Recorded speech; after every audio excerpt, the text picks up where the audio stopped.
You have the bill? Thank you.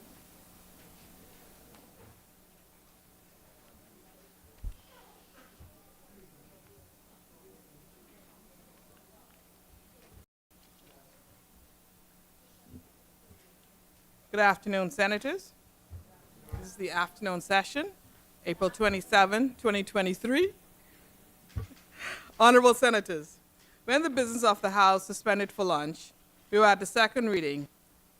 We had the second reading of bills.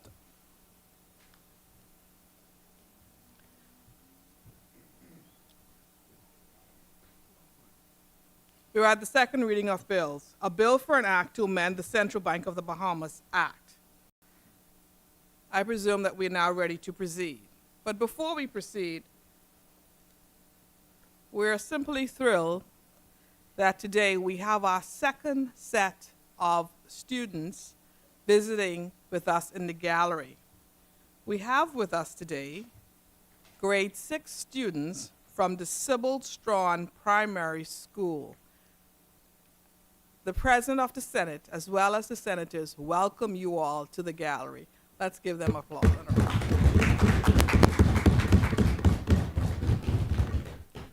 As I call your name, can you please stand?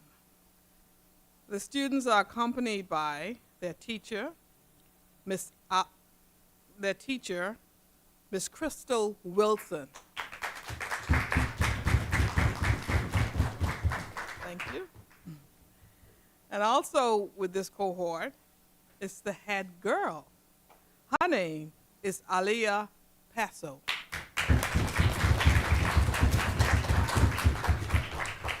Thank you, Aliyah. And Aliyah, continue to stand, please. On behalf of the President of the Senate and our female senators, Senator the Honorable Michael Bonnet Ellis, Senator Maxine Seymour, and Senator Dr. Reese Hepburn, we just want to remind you that girls rule.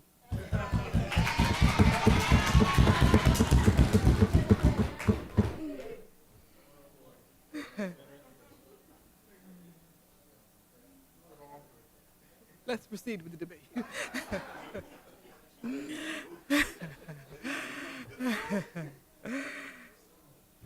And we also have with us the head boy.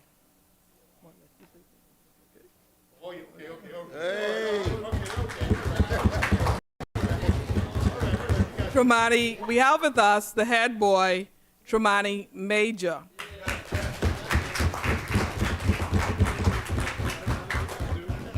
The head boy is standing. I'm going to, with leave, I'm going to invite the Vice President of the Senate to just say one or two words to the head, just say 2 words to the head boy, since I had some remarks, since I said that girls rule. Tremonti Major. At the risk of getting thrown out of here, remember that you're in charge. You're always in charge, okay? You're the man of the house, the man of the class. All right.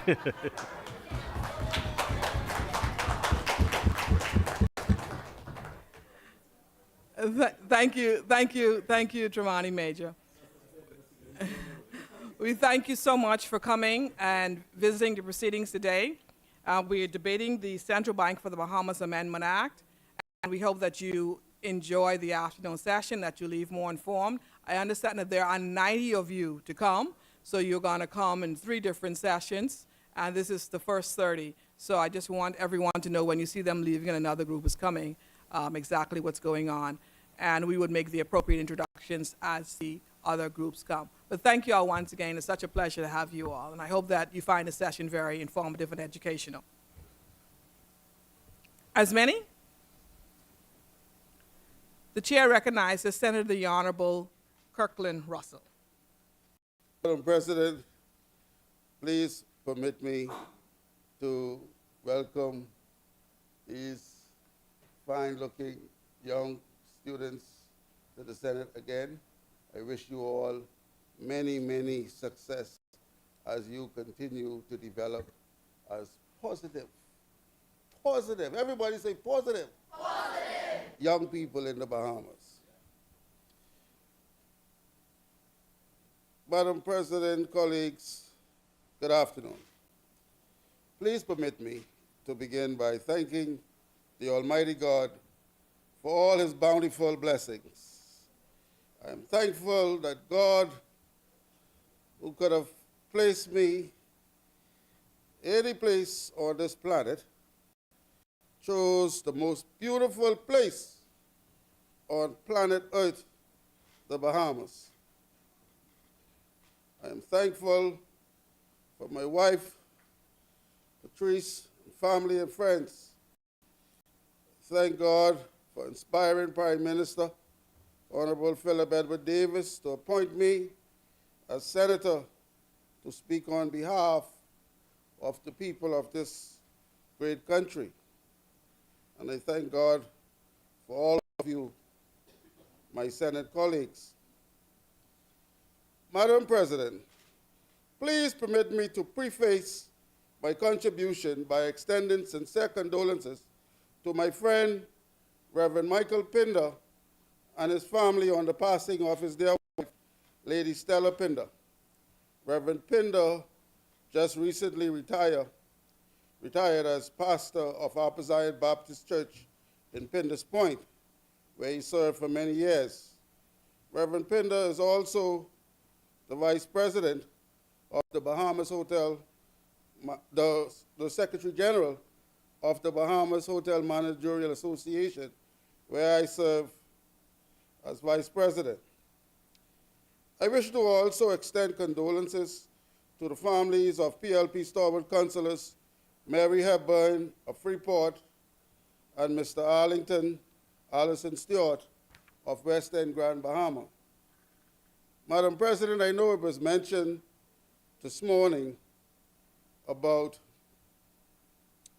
Black Tuesday, but I believe the day is so important that I want to, and I'm glad these students are here, I want to just go into it a little bit more, just say a little bit more about Black Tuesday.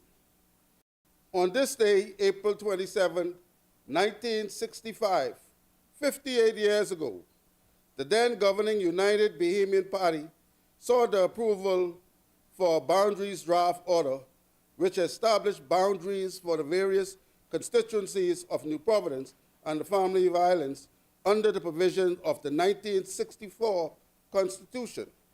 During a sitting of the House of Assembly, Sir Lyndon Pinlin, then leader of the opposition, PLP, and speaking on behalf of the PLP, proposed two amendments to the revision of the boundaries draft order, which the UBP had presented. The PLP proposed amendments were designed to get a fairer idea of the number of voters across the Bahamas and their distribution. But both proposed amendments were rejected. It was at this point that Sir Lyndon Pinlin walked over to the Speaker's table and lifted the 165-year-old mace, the symbol of the Speaker's authority, and said, "This is the symbol of authority, and the authority of this island belongs to the people, and the people are outside." With that, he raised the mace and threw it through the open eastern window of the House of Assembly. Sir Milo grabbed the Speaker's hourglass and threw it behind the mace. Both Sir Lyndon, Sir Milo, as well as Arthur Dion Hanna, former Governor General, were named and forcibly escorted out of the House of Assembly by the House Sergeant of Arms and other police officers. They then exited the House and marched the hundreds of supporters gathered in the square to the Sudden Recreation Grounds. Sir Lyndon Pinlin said when he planned the action, they were conscious of the 1942 riot and did not want a repeat of that event. So the idea was to take the people to the Southern Recreations Ground and hold a peaceful protest. This was a good demonstration of the meaning and beginning of the quiet revolution. The Progressive Liberal Party described this event as an act of deviance in the pursuit of liberty and fairness. So Tuesday, the 27th of April, was destined to go down in the Bahamian history as Black Tuesday. And that protest, Madam President, set the stage for majority rule on the 10th of January, 1967. Today, we continue to say a big thank and honor all of those who would have helped in the fight for the freedoms and rights and privileges we currently enjoy. Those giants are now blessed memories. We remember men and women like Sir Lyndon O. Pinlin and Lady Pinlin, Sir Milo Butler, Arthur Dion Hanna, Sir Clifford Darling, F.E. Walks, Dame Doris Johnson, and all the ladies of the suffrage movement, Sir Cecil Wallace Whitfield, Sir Randall Fox, Clarence Bain, Sir Arthur Folks, are just a few names that I mentioned today. There are many others, including the many Bahamian straw vendors and taxi drivers who left their business on Bay Street that blessed day to stand up for every Bahamian, born and unborn. Perhaps their names may never be individually called in these places, but heroes and heroines, they are all the same. Madam President, on the debate at hand, some of the key indicators of good governance is being able to strengthen financial systems and promote sound practices for financial stability.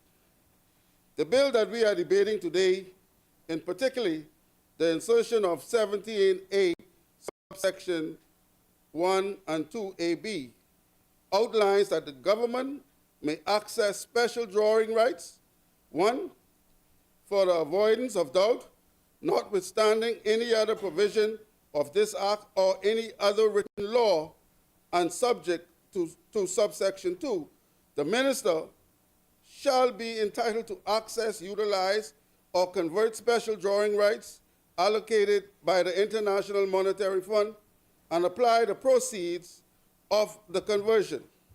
A, to reduce the government's foreign currency debt obligations, and B, to manage the government foreign currency debt operations. Madam President, not supporting this bill means not wishing for the government to be able to access money for school improvements, not being able to access money to pay public servants, not being able to access monies to meet the social needs of the thousands of Bahamians that are in need, and ultimately not being able to access monies for the smooth running of the country. And so, supporting this resolution is a no-brainer. Madam President, it is important that we discuss some of the other roles of the central bank as well, especially those areas that affect ordinary Bahamians. It is my understanding that two of the primary functions of the central banks are, 1, the management of the national monetary policy, that is to say, maintaining the value of the Bahamian dollar. This function has always been given a keen focus by every government, ensuring that there is always sufficient or surplus US dollars in the reserves, balancing the Bahamian dollar with the US in the reserve. My understanding is that securing a strong US reserve also facilitates our ability to conduct business and trade in foreign countries.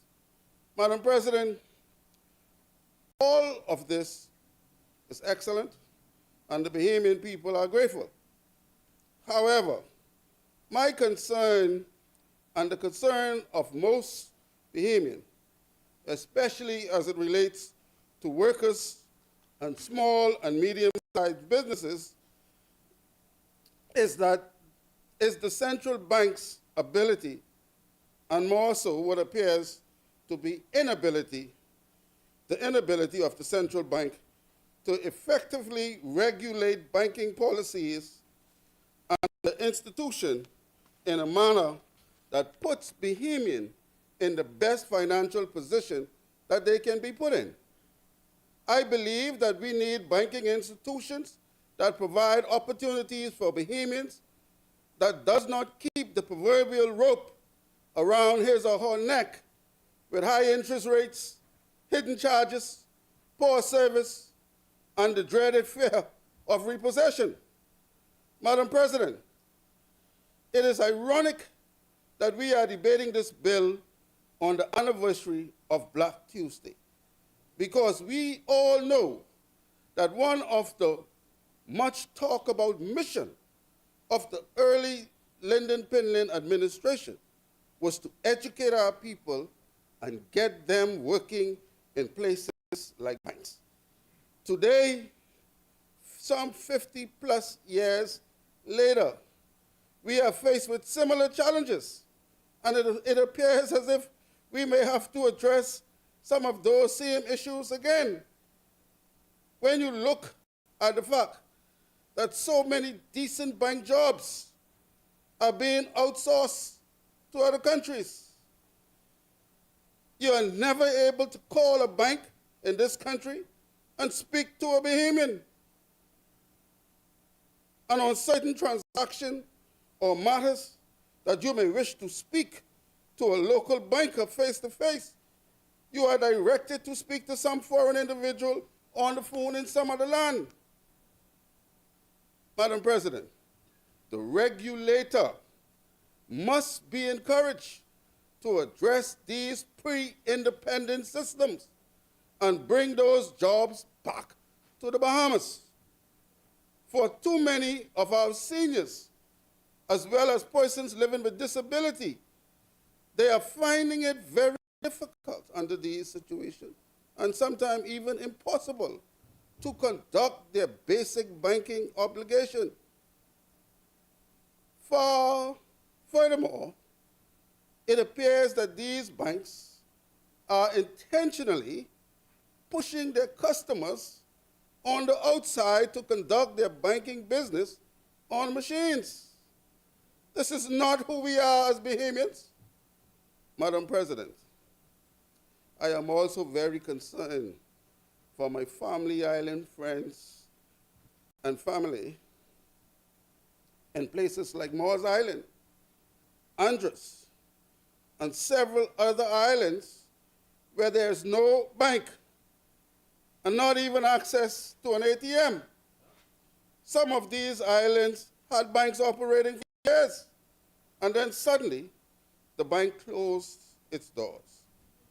These banks are clearly demonstrating that they have no loyalty to the development and smooth running of our nation. If the island is not a high-volume destination, the residents are left with keeping their money under the bed or in a cigar box. On islands like Bimini that are bustling with tourism-related business, there is only B.O.B. and with one ATM. And when that ATM is down, residents are forced to stand in long lines on the outside for hours just to access or deposit cash on the inside. I am told that there is another bank ATM in the casino, but the local bank cards are unable to activate a transaction. Madam President, our family islands need adequate banking systems too. They need banks to run and expand their businesses, pay their bills, assist their children that are away in schools, access loans or savings opportunities, and on and on. The regulator must address the banking on our family islands or give banking licenses to qualified Bahamians. Madam President, before I take my seat, I want to take this opportunity to congratulate the Honorable Prime Minister, as well as the Minister of Youth, Sports and Culture, for the vision and resolve to formally introduce and bring into reality the National Youth Guard Program. Madam President, the National Youth Guard was started to create a core of young people who are equipped to help the nation respond to emergency and disasters, both natural and man-made, by supporting public and private agencies, ensuring that the Bahamas is better suited to respond to national emergencies.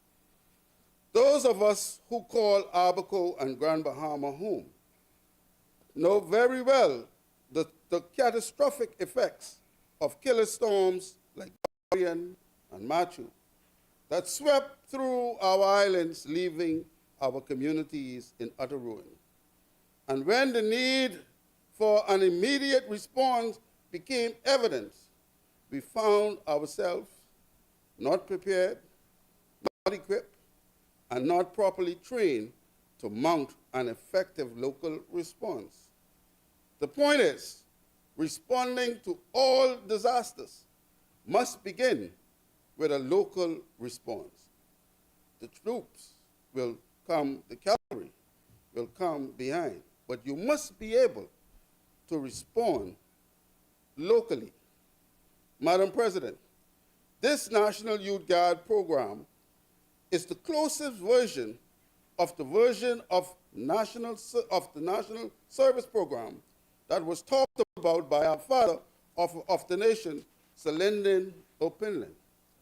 And I pray that one day, in short order, that program will carry the name National Service in his honor.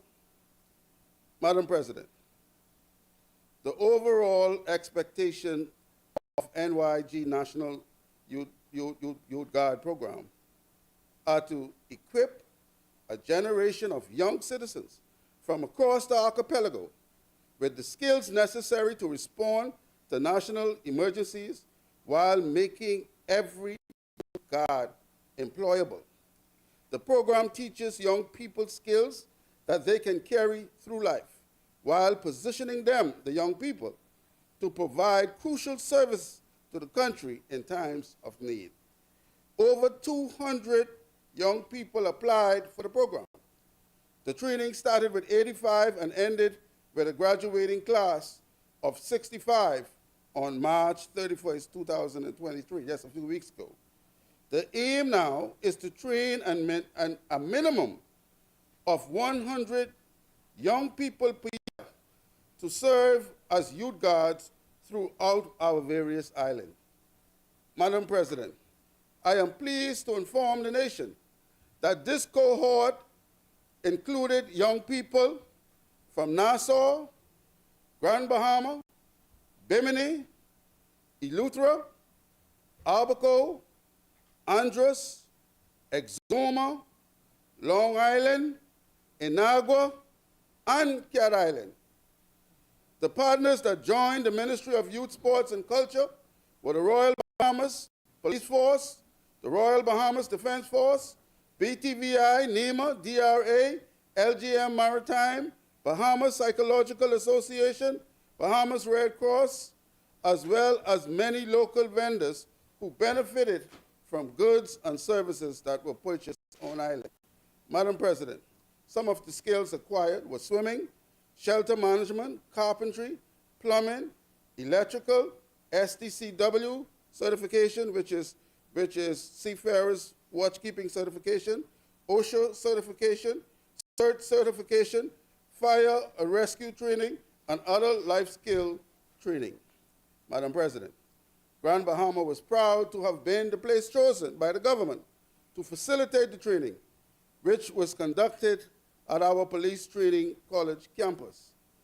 I offer special congratulations to the 22 young Grand Bahamians from East End to West End who successfully graduated and are now serving as interns at various agencies on the island. I make special mention of Ms. Volusia Roberts of East Grand Bahama and Mr. Raymond Lightburn of Inagua, who were recognized as the two top cadets. This, Madam President, was another promise made in our blueprint for change and another promise fulfilled by this administration.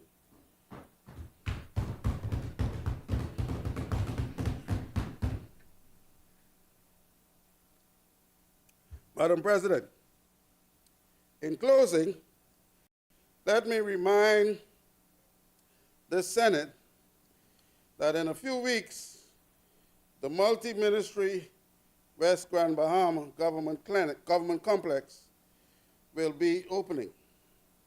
Some of the ministries and departments that will be operating in the complex will be road traffic, social services, police, magistrate courts, public service, immigration, local government, public library, a food court, just to name a few. What does this have to do with the central bank? Well, I'll tell you. The people of West Grand Bahama will witness an influx of new business opportunities. They will see many new job opportunities. There is no doubt that the economic landscape of West Grand Bahama is about to be significantly improved. And remember, I have not even mentioned the expected September opening of the new school or the new $100 million hotel proposal that was talked by the government, the school there in Holmes Road. Therefore, on behalf of the thousands of residents and business persons in West Grand Bahama, I ask that the Central Bank of the Bahamas aggressively agitate on their behalf to ensure that there is at least one full-service banking institution operating in West Grand Bahama as soon as possible. Madam President, 8 Mile Rock is no doubt the largest single community in the Bahamas, and its economy is fueled by many small family-owned businesses. Then there is West End, which is one of the oldest settlements on Grand Bahama that boasts of a long, rich history going back to bootlegging and the sponging days. And it has maintained a strong tourist presence. Madam President, there is no doubt in the minds of the good people of Grand Bahama that West Grand Bahama, and particularly 8 Mile Rock, needs a full-service bank. Madam President, I am honored and privileged to support this bill, and I ask God to continue to bless our government and continue to bless the Commonwealth of the Bahamas. Thank you.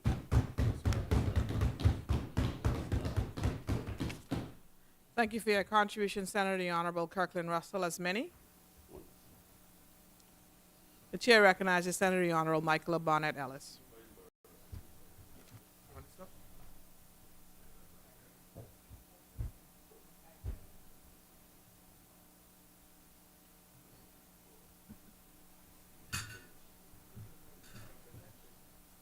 Madam President, I offer thanks to Almighty God for allowing me to be here today, and thanks to our leader, the Honorable Michael C. Pintard, for his continued confidence in me. I was pleased this morning to greet the students, the grade 3 and 4 students from my alma mater, Tambalea School. Tambalea was, at least when I went, a very small school on Dean's Lane. And it is absolutely wonderful to see how the school has developed over these many years. I'd also like to extend welcome, although they've just left, to the grade 6 students of Sybil Strawn Primary School. Grade 6 is a extremely important year, and I wish them all the best of luck as they are on the final stretch to graduation at this point. Madam President, the subject of the present debate pains me. To me, it is a demonstration of the cabinet, the executive branch of government, forcing a regulator to act ultra vires or outside the scope of their law.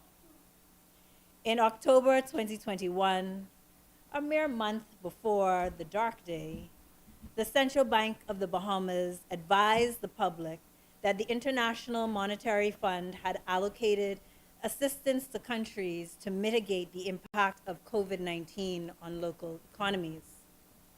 In the Bahamas, one of the direct consequences of the closure of our borders and the reduction in tourism was the reduction of our foreign currency holdings.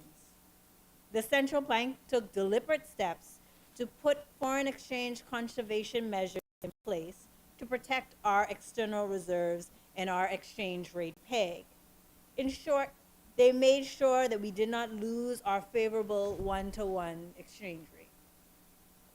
The central bank advised that the assistance received from the IMF in the form of special drawing rights would be used to continue its foreign reserve operations.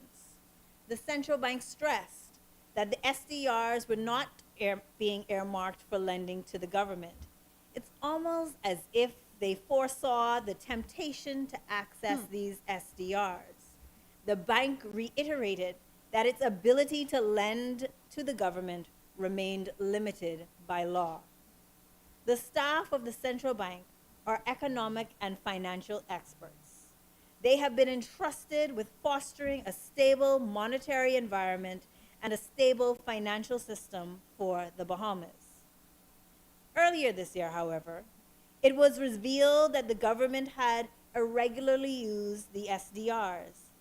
They said, and I quote, "Instead, the government is using resources provided by the IMF for a legitimate purpose as outlined by the IMF in its guidance notes on the treatment and use of SDRs." Mr. Vice President, I note that they did not say that they were using the resources provided by the IMF for legitimate purposes as outlined in the statute laws of the Bahamas. They didn't say it because it was not true. And the government knew at all relevant times that the use of the SDRs in a manner contrary to the Central Bank Act created a liability for the central bank. They made the central bank break the law to meet the demands of government. What kind of precedent is the government setting when it compels regulators to break the law to accommodate the desires of the government? It begs the question, are there other regulators, like the Securities Commission, that the government has exposed to liability because the laws of our country do not accommodate what the government wants done? But the most pressing question is, if the government wanted to use the SDRs for a legitimate purpose, then why didn't they amend the legislation first? I believe that it's because this government has decided that it can do as it pleases, whether the law provides for it or not. This is no different from the government's unlawful decision to ignore the Public Procurement Act 2021. And it was unlawful because they did not follow the law. The Procurement Act 2021 provided clear and transparent legislation for the awarding of contracts for goods and services by the government. This bad day administration unapologetically ignored the requirements of the Procurement Act. They did not even bother to comply with the provision to advertise the award of contracts. Apparently, publishing the Nassau Guardian and the Tribune is too onerous and unworkable. So onerous and unworkable that they repeated the requirement in their own version of the Public Procurement Act. And Mr. Vice President, in case you were wondering, We are still waiting for the Ministry of Finance to start publishing or to provide a report on the award of contracts since this administration came to office, as was promised. Sadly, these are not the only occasions in the last 19 months when this administration's desire to do as they please has adversely affected the people that they promised to govern with integrity and accountability. Less than a month after coming into office, it was either the Minister of Works or the Minister of Finance, because we still don't know who made the decision, that decided not to renew the BPL hedging scheme that resulted in low electricity bills across the Bahamas. Without any real evidence to the contrary, they decided that this arrangement by the F&M administration was bad, despite all the evidence to the contrary. And as a result, from Bimini in the north to Inagua in the south, we have watched helplessly as our electricity bills have steadily increased and will continue to steadily increase. It all makes no sense. When the Blueprint for Change promised that the Davis-Cooper administration would review the operations of BPL with a view of lowering electricity costs. As the Honorable Member for St. Barnabas says, it turns out the Blueprint for Change was really a blueprint for pain. And then there's that now infamous trip to Bermuda. Surely it's a fundamental principle of good governance that a politician cannot, must not, shall not use public funds for a private purpose. And we know that they knew that they were wrong because it's alleged that the money was repaid to the Treasury without nary an apology or inkling of remorse. The Public Debt Management Act was enacted to ensure that public debt was properly managed. And Section 16 of that act provided that the Minister of Finance is the sole borrowing agent for the government. Yet under this administration, the Minister of Housing and Transport, contrary to Section 16, obtained a $20 million loan. There's been no explanation to justify why the Minister of Housing and Transport did not feel constrained by the provisions of the Public Debt Management Act. And as with every other unlawful action I've referred to in this contribution, this New Day administration has been unpenitent. It is unlawful for individuals to ignore laws because they are convenient.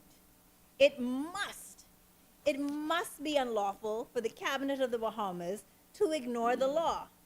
Unless, of course, the Honorable Member for Marcos City is correct and that there's a different law for the Davis-Cooper administration.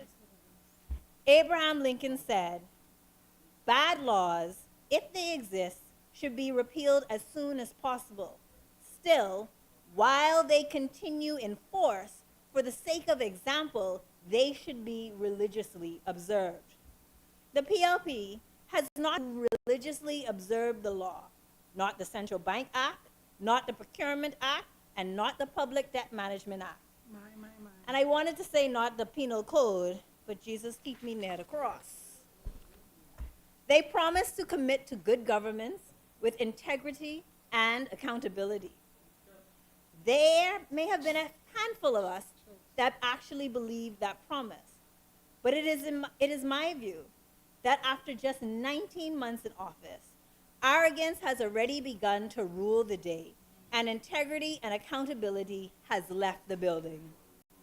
We are all subject to the laws of this beautiful country, whether we agree with them or not. We have an obligation to abide by the law. A mere 48 hours ago, we agreed that we needed to engage in a comprehensive law reform exercise to amend our legislation so that it reflects the needs and desires of the people. But until that is done, we have an obligation to follow the laws. This administration has demonstrated a pattern of behavior that routinely disregards that the rest of us are expected to abide by. I do not support this amendment. The Cabinet has, without explanation, forced the central bank to act outside the scope of its legislative framework. It is abhorrent. We deserve better. We need to be rescued from this lawless behavior because it will only get worse. It's time to blow the safety whistle.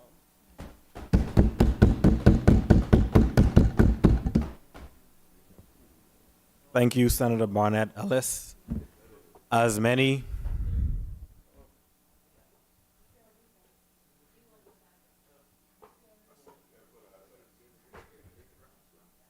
The chair recognizes Senator the Honorable Darren Pickstock.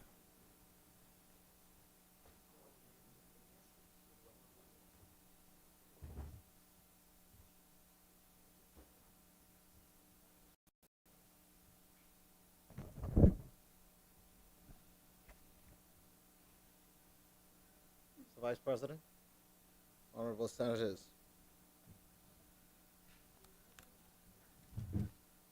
I would like to join Mr. Vice President. I'd like to join the chair in recognizing the students from the Sybil Strawn Primary School. And just two words I would say to them. I'd imagine some more are coming in the gallery, but just that, you know, education is important, and that they must always keep their eyes on the prize and pay attention in school. And they can do anything they put their minds to.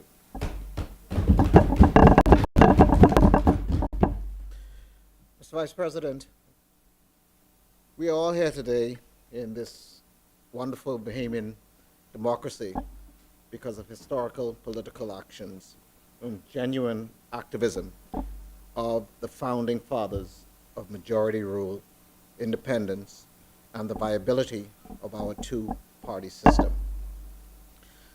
We are paying homage today to a dramatic and transformative act which occurred in this Parliament Square 58 years ago, which has come to be known as Black Tuesday. As we mark Black Tuesday, I want to reflect on that peculiar gem of the movement and the moment which saw the leader of the Progressive Liberal Party, Lyndon Pindling, and the then national chairman of the PLP, Cecil Wallace Whitfield, play their respective roles on what transpired on Black Tuesday 58 years ago, when Sir Lyndon Oscar Pindling threw the ancient mace out of the window of the House of Assembly. To hundreds of people gathered below to protest the governing minority, UBP, United Bahamian Party's attempt at gerrymandering boundaries for the general election. Today, it is my hope, 58 years later, that we in this place, with representatives from both the PLP, Progressive Liberal Party, and FNM, of which Sir Cecil Wallace Whitfield is founding leader, will engage in all ways possible for consensus and nonpartisanship on core and essential pieces of the people's business. Our histories are all intertwined, and so is our destiny. There are divergent paths we take on ideology and dogma, but let us never forget the governance of the Commonwealth of the Bahamas did not fall into the laps of the majority by sheer luck and or gift. It was earned with tremendous sacrifice and paid with a hefty price by the wear and the tear on the minds and bodies of some of our finest daughters and sons.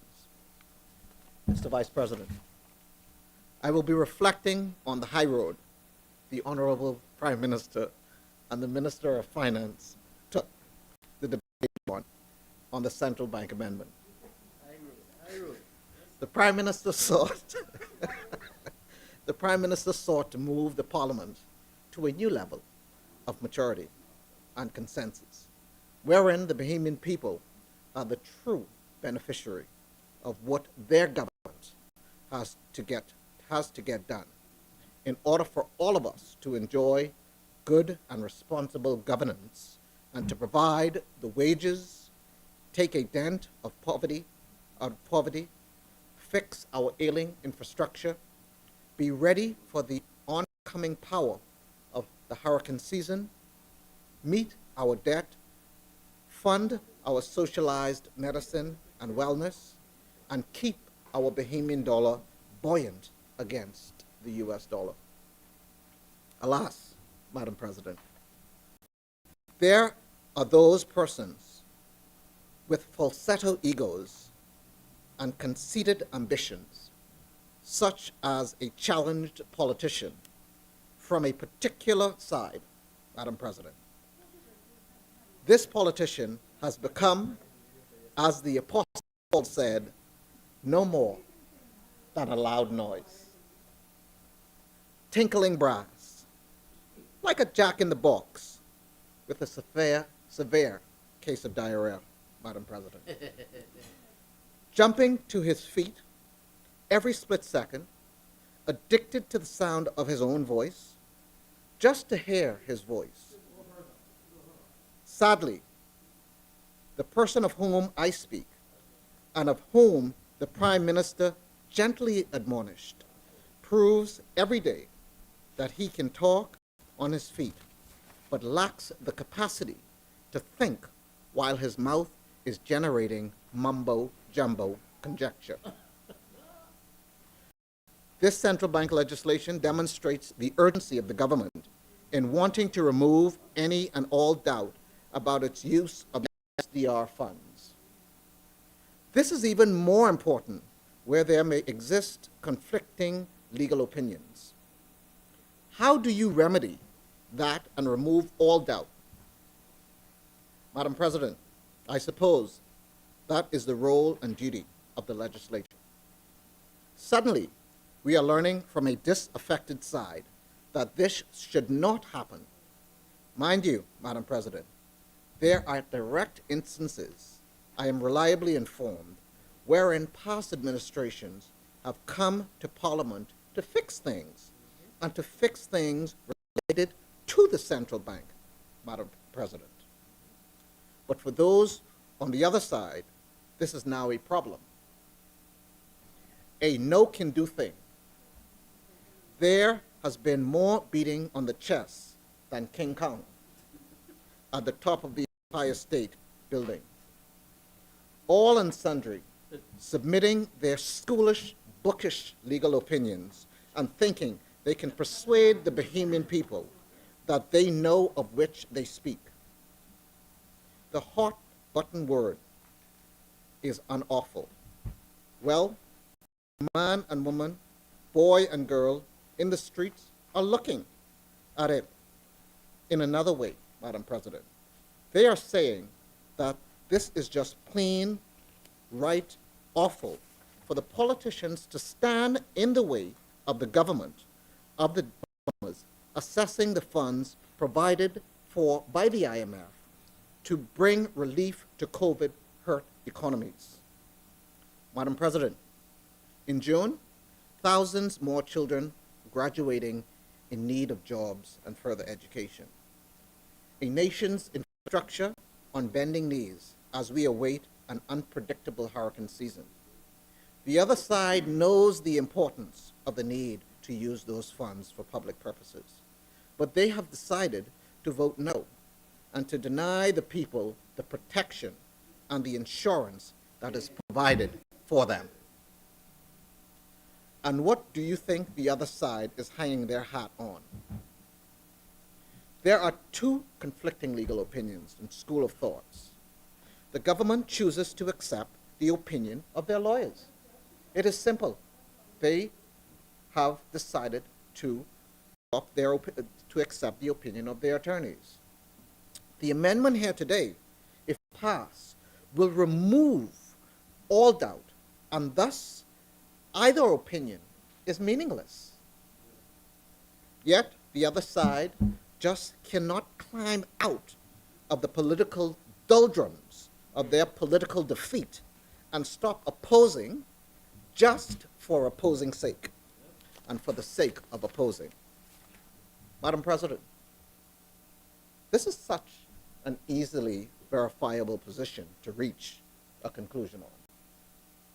But rather than deal with the facts and knowing the challenges of government to meet its financial needs and obligations for the Bahamian people, and having sat around the table, the politicians from the other side is more interested in headlines in the Bahamian media and floating irresponsible sound bites than anything else and than fixing the problem. I heard two women talking in the mall over the weekend, and I was just sitting down, and one of them said, "That fella could out-talk a radio, and he ain't making no sense," one of the ladies said. "I just cut it off after the third interruption. He don't even want no one else to talk, just him. He got a problem," the other lady said. What a misplaced political ego. And there are none, no, not one of his contemporaries who would tell the motor-mouthed politician that you talk some and you leave some. And for the rest of the time, you listen and you be quiet. No, not this political energizer bunny on steroids.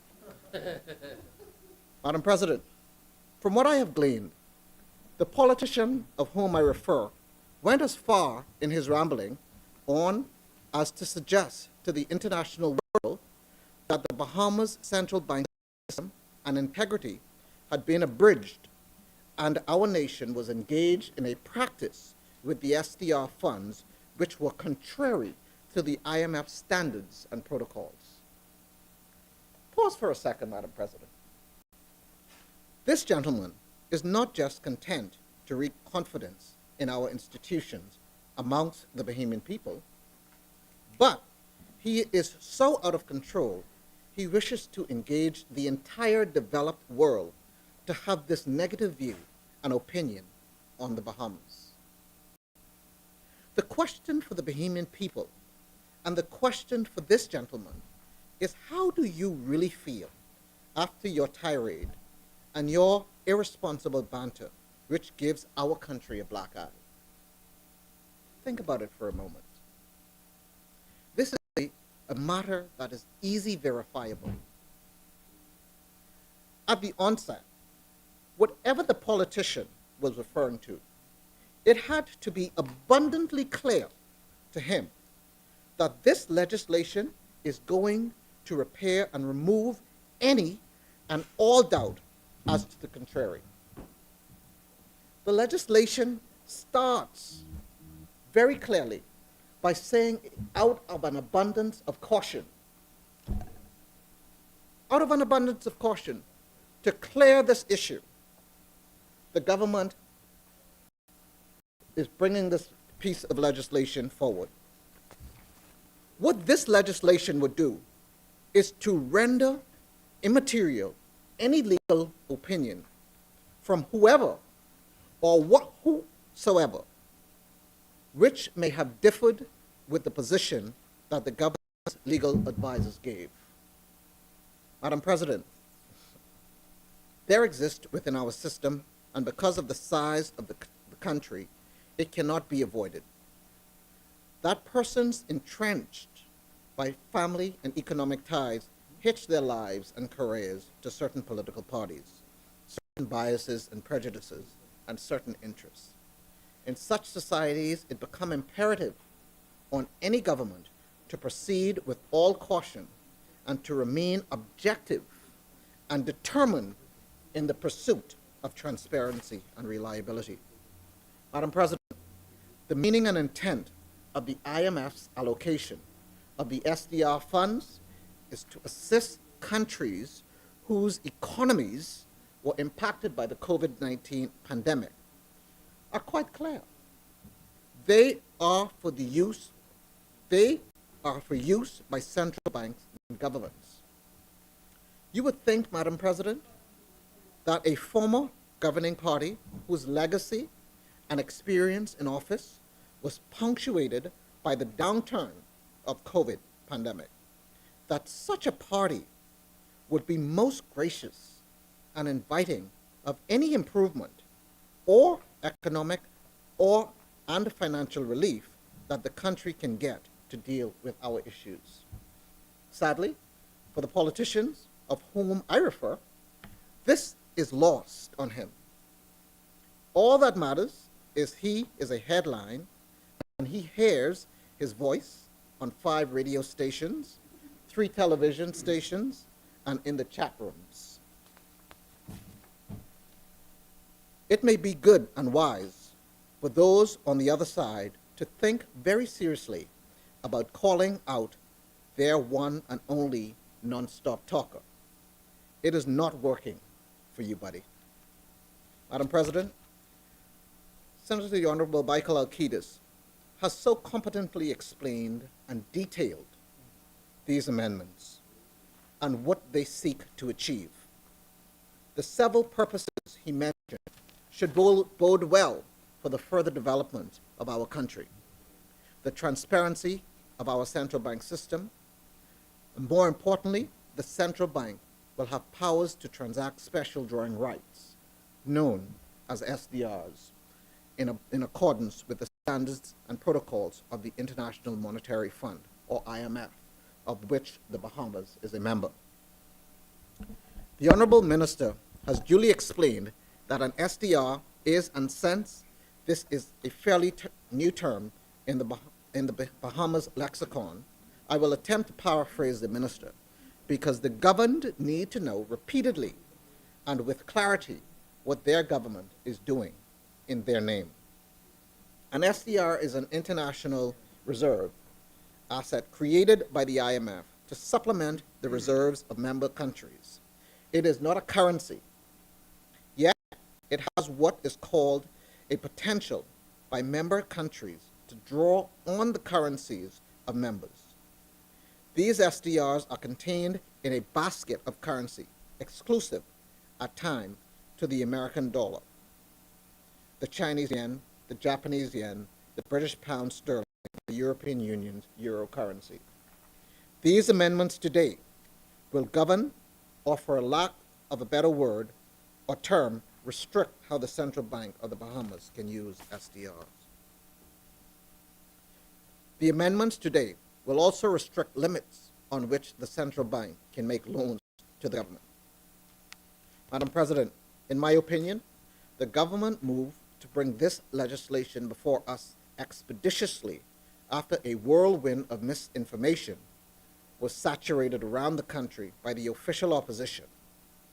Both the leader of the opposition and the shadow minister for finance issued very prolific condemnations of what they allege was the government's illegal borrowing from the central bank. The Prime Minister and Minister of Finance, in recognizing the international implications of the leader of the opposition's unfortunate comments, move his government to strengthen the atmosphere around the central bank and to give the country a full and frank report on the facts. Madam President, with your permission, I shall quote from the Right Honorable Prime Minister. Open quote from the Prime Minister, Prime Minister Davis.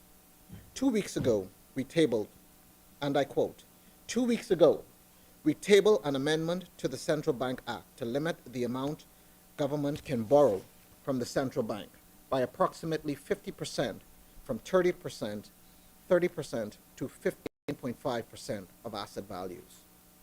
We are also prohibiting central bank purchases of government debt securities related to the initial public offering of public corporations. With these measures, we are creating more transparent processes, and we are ensuring the central bank continues to be in line with the highest international standards. I applaud the central bank leadership, including Governor John Roll, for working with us to ensure that these steps are rolled out efficiently. There are very few institutions as important to our continued national success as the Central Bank of of the Bahamas. The International Monetary Fund is an organization that has 190 nations, and the Bahamas is one of those nations. Special drawing rights were created by the IMF in 1969, and there have been 3 prior general allocations, the most recent of which was during the global financial crisis in 2009. That allocation was considered an important contributor to stabilizing international financial conditions.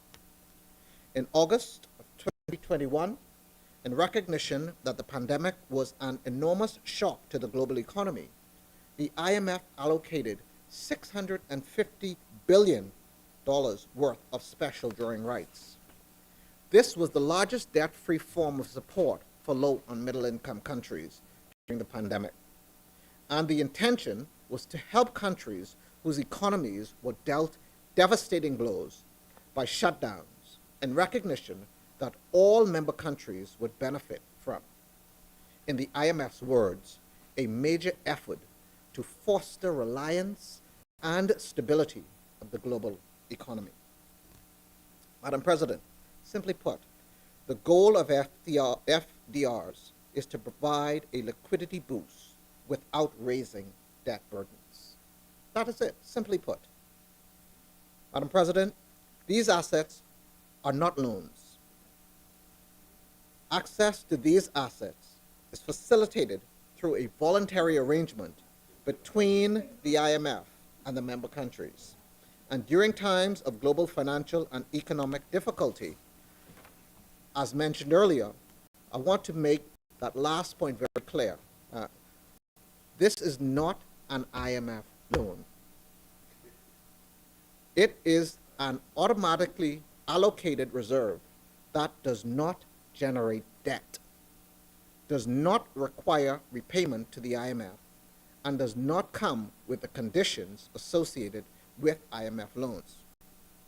Although we have fortunately put the worst of the pandemic in the rearview mirror, the economic harm caused by the shutdowns and the loss of tourism revenue continue to reverberate. Opening up the economy quickly and ending curfews was critical, but recovery is a big job. And utilizing SDRs is another tool for rebuilding and strengthening our fiscal position. Of course, it is not free money. The interest rate associated with the special drawing rights is 0.05%, far below market rates. We have discretion as an IMF member state to utilize these assets for our national benefit. Today, this amendment ensures that our laws align with our national priorities and needs as a government.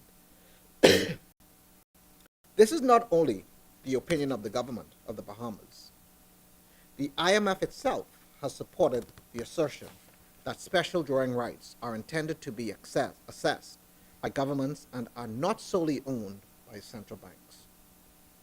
During the pandemic, global economies had shut down, and these special drawing rights were intended to provide the necessary boost to keep the global economy afloat. Initially, our primary needs were to maintain our levels of foreign reserves. It was in August of 2021 that the Central Bank of the Bahamas gained access to special drawing rights valued at $247.5 million, held as international reserves. The funds served their immediate purpose, but over time, as this administration oversaw the nation's economic recovery, our needs as government changed. When tourism is at an all-time high and the economy is recovering at a record pace, money is coming into the country and foreign reserves can be maintained in a way that was not possible during the pandemic. This is why the role of the special drawing rights in boosting our foreign reserve was so critical when the economy was locked down. Now that the economic situation has changed, our needs have changed. The bill before us today allows us to adapt the use of these resources. to reflect our evolving national priorities. In this instance, we are specifically addressing the foreign currency debts. In amending the Central Bank Act to allow the government to access its SDR rights, we are preserving the intended function of these resources as designated by the IMF in full anticipation that governments would have access to these funds and be able to use them based on country-specific needs. I know that there are members opposite who have been exhibiting their unusual confusion. I am an optimistic man, so I am ever hopeful, Madam President, that Marco City, particularly, and his colleagues will one day choose to access research and expertise and facts before mischaracterizing important matters such as these. Just because it hasn't happened yet doesn't mean it can never happen. Chair recognizes Senator the Honorable Maxine Seymour. Point of order, What is your Point- point of order, please? mischaracterization. The member for Marco City and the team, which I'm a part, consistently accesses research, facts, and actually interacts with experts when becoming public on any position, Wait, which excuse is, me, your point of order is what, a point of clarification? sorry, I'm sorry, it's a point of clarification. It's a point that you made in your speech that he. No, that it's you- not a point of, that I made in my speech. It's an imputation of, Which, improper imputation of, of character? correct. Okay, In which- reference to what he said in the reference to the member from Marco City. Okay, so, He- so what is you're saying, okay, you're What he looking at. said was untrue. This, please. It's imputations of improper motives and personal reflections on the senators. Is that the one? Section 3114? Is that the rule you're referring to, Senator Seymour? On page, Yes, I'm on on page 30, 28? Page 28. Look at section see it. 14, subsection 14.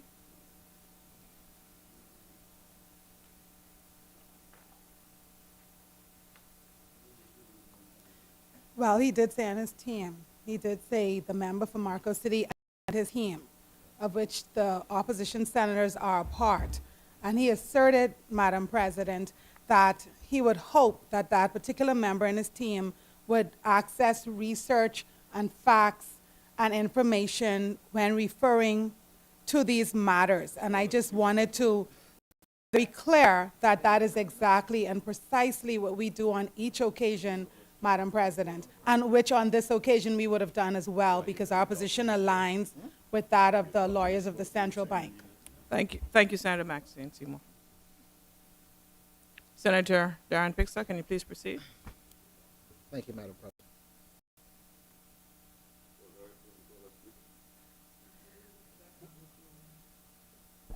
I did not, Madam President, I Senator did not, Pickstock, can you please proceed? yes, because I call nobody stupid. Well, I said you do not access research, and by the way, Madam President, as I indicated, I am quoting the Prime Minister, but it is also my opinion that it is impossible for them to have come to their conclusion, which they did, and access the information which clearly is on the IMF website. Which, Madam President, this is clearly, the information is clearly on the IMF website, and so it behooves me that the opposition is coming into these chambers with the position that they're holding. Because clearly, if they had access to research, they would see clearly that their position is incorrect. Please proceed, Senator Madam Pickstock. President, Madam I think that President, we have clarified that matter. President. Yes, it is improper. Senator Pickstock, can you please resume your seat? Senator It is Ramey is proper on the floor. imputation even by his explanation, Madam President, because as he well knows as a barrister and one called to the bar, that with the same legislation before each attorney representing the plaintiff and the defendant in that matter, they do come to varying conclusion as to reach that approach. It would be disparaging to speak to each of any of the lawyers as being unresearched in that regard. That is the nature of law. That is the nature of debate. That is the nature of governance, to have a government and an opposition. And the success of government, which cannot be had without opposition, is based upon the precept that somebody sees something different from you. And it is rightly insulting to democracy to have that stance coming from someone who celebrates democracy, that do not tolerate the separate views and opinions of others. Thank you. That should be rephrased and the word impossible. Thank you, Senator Raming. Senator Pickstock, can you please respond to the intervention? Madam President, really, there's really no response. I don't understand the point. I simply indicated that this information, in my opinion, is on the IMF's website. This information is clearly stating, and I quote, and I would turn this over, Madam President. Right? Well, if you have read, Excuse me, Madam Senator President, Pickstock. Madam President, Senator Pickstock It's is the- on the floor. if they read If he the wants to information- read it, he can read it again. if they It's have his the right presentation. information, then I don't see how they can derive the position they have. It's as simple as that. Now, Senator Rubin jumped up, and he's talking, Madam President, about what the law says. Okay. He's not a lawyer, Madam President. Okay. Right? Okay, number one. And if the law is very clear, then it's clear. And this, to me, is very clear. Okay, Okay. thank you. One second, please, Senator Raming. Based on what Senator Pickstock is saying, there seems to be a variance with respect to the opinion. You're saying that that it's there, and that is your opinion of what you've read Absolutely. regarding the SDRs, and it's on the IMF website. Yes. And But that's what I've said. No, that's excuse what me, I have said. I don't need an intervention from you, Senator Handfield. I do not That's what need an I've said. intervention from you, okay? I am making argument. certain that I understand his position. You're not recognized by the chair, Senator Darren Handfield. Senator Raming, as I was I'll saying, cover my mouth, but if you, your position is that, your position in this matter, as well as I think Senator Seymour, is that the opposition has in fact done their research on this matter, and you have arrived at a particular conclusion, which is different from Senator Pickstock's conclusion. And so as a result of that, you take variance with the words that he used.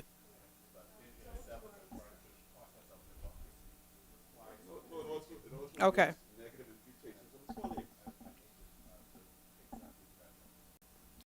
Thank you. Okay, so let me hear from Senator Barnett Ellis, please. Senator Barnett, oh, I'm sorry, Senator Barnett Ellis. I have- Raming, let me hear from Raming first, because he wanted to make another point. Yes, and directly to the same IMF document which Senator Pickstock referred to, where he used with such authority as the only source of authority establishing the disposition, the very same document, the same opinion of the IMF clearly states in its review and its statement that he's leaning on the words according to local laws. And the mere fact that we are here debating and making amendment to the very same local law that raised the questions shows that there is at the least a reasonable doubt in here, and at the least from them stating that there is obviously debate, and the fact of coming to this point is to clear up any ambiguities and difference, shows from their very lips that they had legitimate concerns sufficient enough to bring them to this point to have this legislation. And as a result of it now fixing the problem going forward, which we celebrate, including the reduction to 50%, it shows that this fix determined that the opinion in the law was appropriate. So you cannot use that definitively to try to he's already had an opportunity to Thank Answer Senator exactly Ranning. what you said. Thank That's you, what Senator Raming. agitating his contribution. Thank you, Senator Raming. Senator Michael Abana Ellis, is there an intervention on your part? Yes, thank you, Madam President. The intervention I wanted to raise was that the words used by My fellow senator, Mr. Picksock, was unparliamentary language, and to the extent that it was insulting to members of the opposition. I think Exactly what words are you it- referring the to? imputation that we came. No, to you with said that that he during used unparliamentary language. What Right. exactly, what are the words? That, what is the, that we came unprepared, had not done our research. thank you. If I had said Senator stupid, it Barnett. would have been on parliamentary language, which I did not say.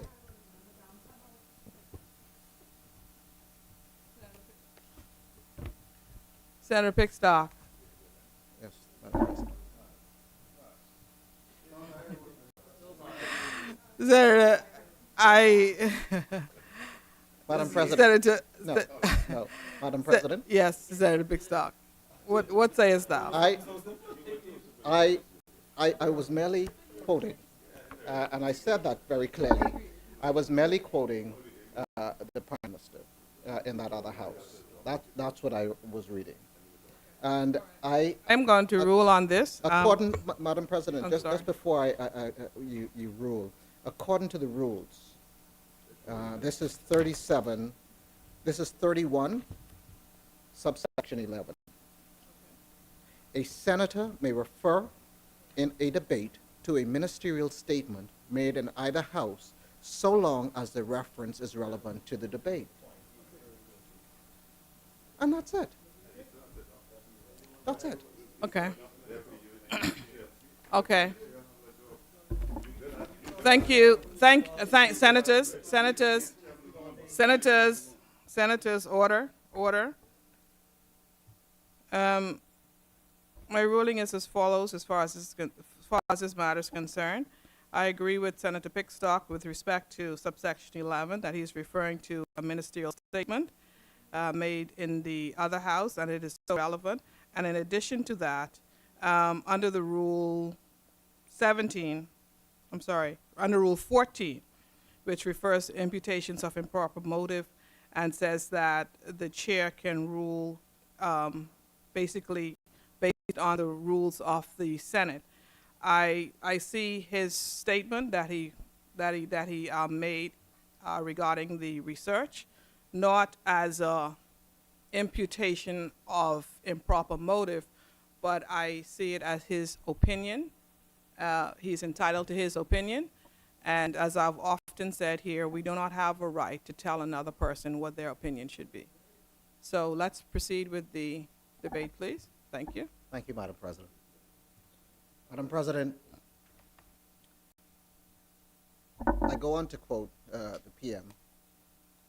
That is why I'm repeating the explanation for his benefit, that these resources were always intended to be used by governments to cushion the shocks and aftershocks from the pandemic. Surely he recalls the extensive lockdowns and curfews his government subjected our country to. I remember well that despite all that pain, the country's COVID cases during their reign were no better than the regional countries who had less draconian shutdowns, end quote, from the Prime Minister and Minister of Finance. Madam President, the Prime Minister goes on to scold the official opposition for their reckless commentary. Madam President, what jumps out at me is the very urgency of Bahamians everywhere doing research and paying acute and careful attention to debates. The politics of the day is always supercharged. Let's be frank about it. Politics will open any door to gain an advantage. At any time, those advantages are achieved by questionable means. At times. We saw that in the 2017 general election, Madam President. The FNM went all over the country criticizing the VAT regiment. Indeed, the leader of the FNM said, if elected, he would reduce the then existing VAT rates, and he would also explore other new areas to achieve government revenues. Well, we all know that was not true, Madam President. Within months of coming to office, the same leader, FNM leader, now sitting as Prime Minister and Minister of Finance, increased VAT rates and unashamedly made no apologies, Madam President. And here we are again today, where the new leader of the FNM, in my opinion, misspoke on the government's funding relationship with the central bank and clearly did not understand SDRs. And Madam President, the SDR's portfolio was introduced by the FNM while the FNM was still in office. There will be some who will proffer that there is no legitimate excuse for the unfortunate remarks of the FNM leader and its shadow Minister of Finance.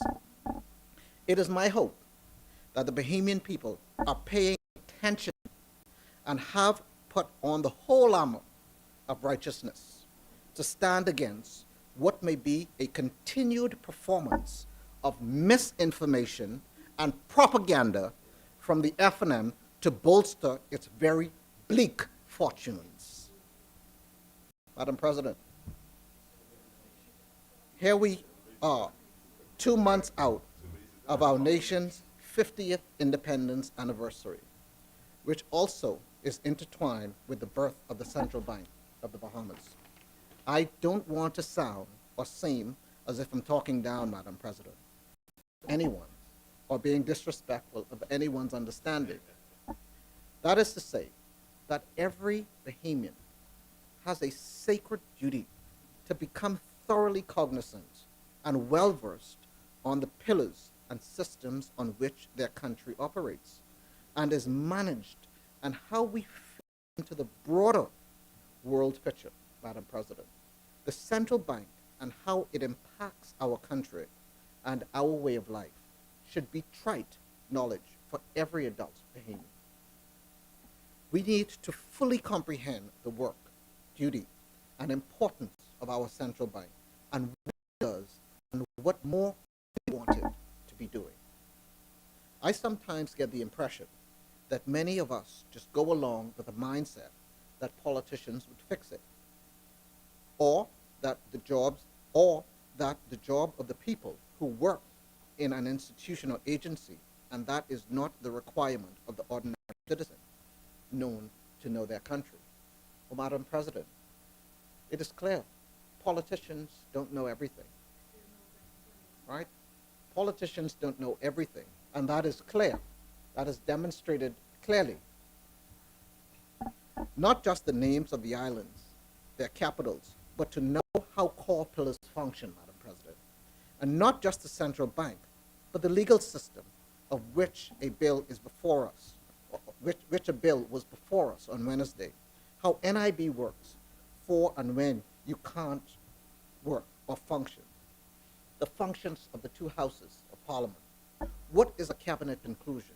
How do I petition either the House of Assembly? How are budget allocations used? What is a line item in the budget? We should know all of these things, Madam President. We need to do our part in beyond talking in this place to determine our people's grasp what we are talking about.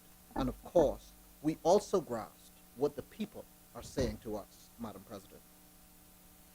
Growing after this 50th mark is reached will require more than just knowing what the salary increase is. As important as that is, or when the government will pay increments, as important as that is, I want my Bahamian society to become well-versed in civics, Madam President. We all know about the IMF, the International Monetary Authority, and the big stick it wields on countries' economies. We need to all learn a little more of how this function, or how it functions, its functions can also assist small countries such as ours. We have all learned of late about rating agencies like Moody's and how their opinion impacts our global economic standing. We need to learn even more, Madam President.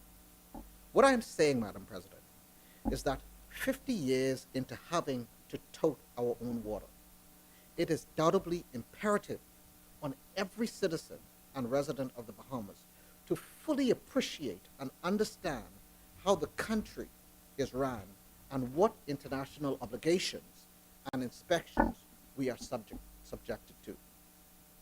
This is so vitally important going forward because out of ignorance, Madam President, or an unwillingness to learn ourselves, along will come the charlatans, Madam President, the sultans, and the swing, who will come along and skewer and misrepresent the facts and the issues and prey on those ignorance to selfish political gain, Madam President. We have lived through the propaganda and distortion on the terms which are now known or rings on everybody's lips as our natural resources.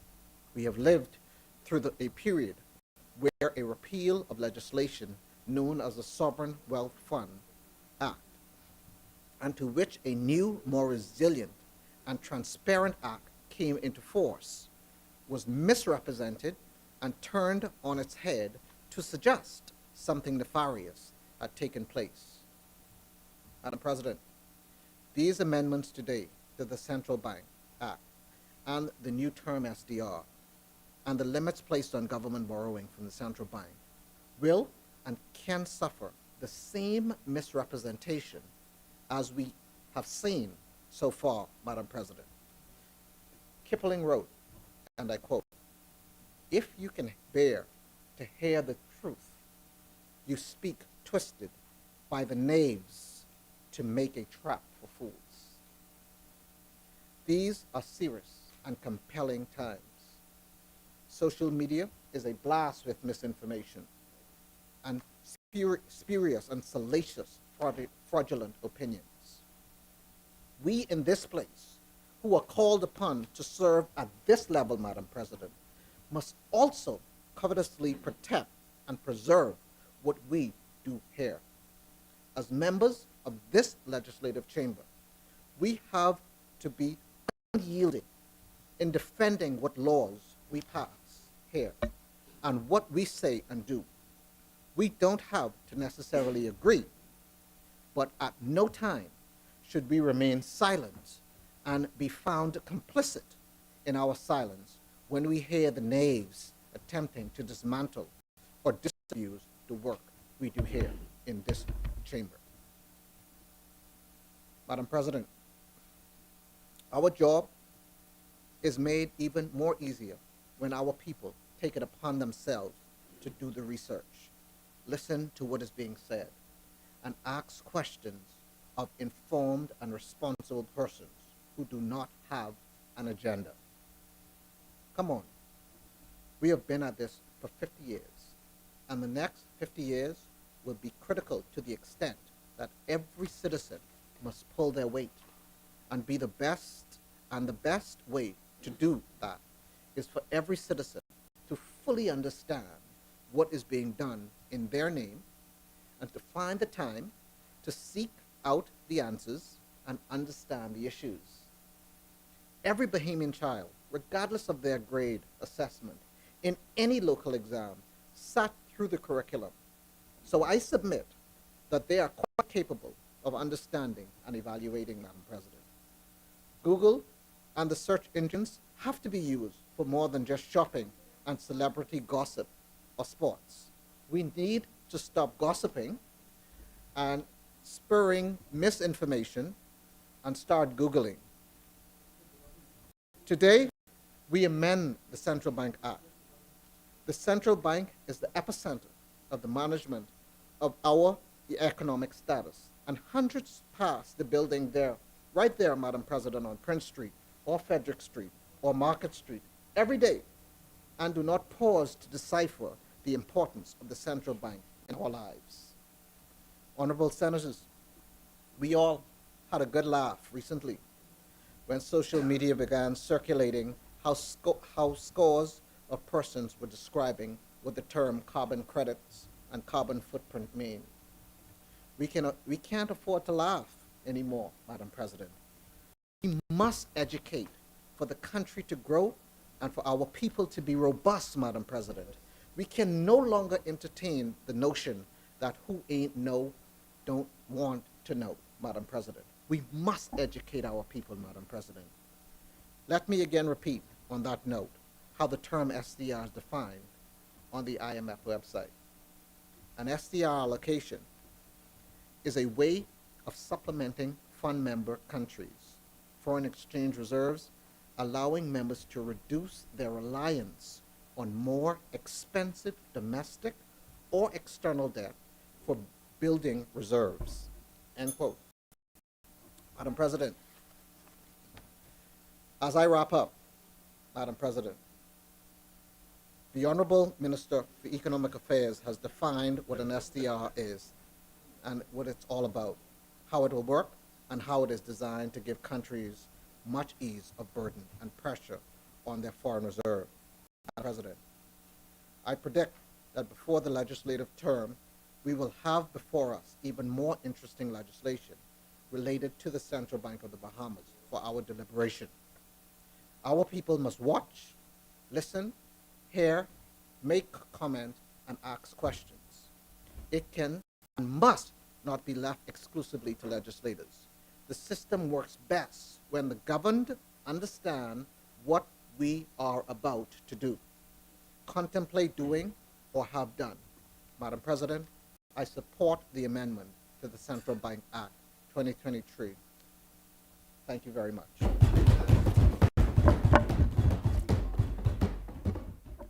Thank you for your contribution, Senator the Honorable Darren Pickstock. As many? The chair recognizes Senator the Honorable Darren Henfield. Thank you, good sir. You're welcome. Madam President, I'll spin it around. This thing is tricky, so you have to handle it carefully. Madam President, let me begin by saying thank you for acknowledging me, giving me an opportunity to speak in this place. Covering up my notes. I need my notes. I believe I should share my opinion of ignorance. I believe it's extremely ignorant, in my opinion, for someone to come into an argument or debate assuming that the other side didn't do their work. That's the epitome of ignorance, in my opinion. Epitome of ignorance. Especially when you're referring to colleagues. And you know, what is so amazing about this is not only us on this side who disagreed with what happened with this bill, you know. The external lawyers hired by the bank also disagreed. We share the same position as them. We share the very same position as them, as they did. But the government is the government. The government must do what it must. We understand that. That's why we're here today. We understand that. No, that ain't why we're here today. We're here because you broke the law. We're here because you broke the law, and we come here to fix it. And we come here to fix it. Senator Henfield. That's why we're here today. Your opinion. That's why we're here today. Senator Henfield, can you please speak to the chair? That's your opinion. Sometimes I can look somewhere else, but I'm speaking to you always. No. That's why I say, Madam President. Senator Henfield. That's why I say, Madam President. Let me. Senator Henfield, I need loose you. me, let me work in here. Right? That's all I ask. That's what church is for, Yeah, Senator loose me, Henfield. You're in the upper chamber. You know. Wait, yes, Senator Madam Henfield. Yes. Please yield. I need you Madam. to look at me, Let me take these And- off, and- please, for reading. and speak to me, okay? Don't mind the other senators. I know that they are very attractive and good looking, but just stay No, focused I on. don't. Just stay focused on I don't Madam go President. that way. please. So if there's anything for me to look at, I always look this way. I don't go that way. I don't go that way. You know, in studying the law and reading the law, we learn about legal arguments. And you know, there's a term, there's a Latin phrase in there called ad hominem. And it describes when you can't handle the argument, you attack the person bringing the message. And I hear that so often, you know, berating names called or asserted against the leader of the opposition or anybody who differs from your view. Well, the reason for debates is so that we can come and present our sides, Madam President. You stand on your side, your view, and we have our view that we want to present. So to call us to assert that we're stupid and don't do our research and don't do our work because we have a different point of view. Madam President, I think that's Please- stupid. Please, yeah. the member opposite, nobody's asserted that, Madam President. I would like him to withdraw that. Yes, thank you. Yes, please. Thank you. Have a seat. Senator Henfield. In my opinion, he called me stupid.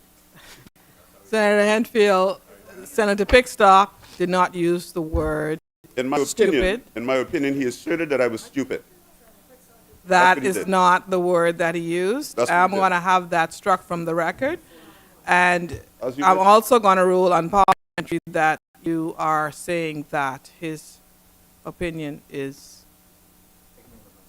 ignorant or stupid. Madam President, So we're going to have both of those words struck from the record. Madam President, you please- preside over these. please you proceed. may do as you will, but Yes. what you ought not do is descend into the arena with us.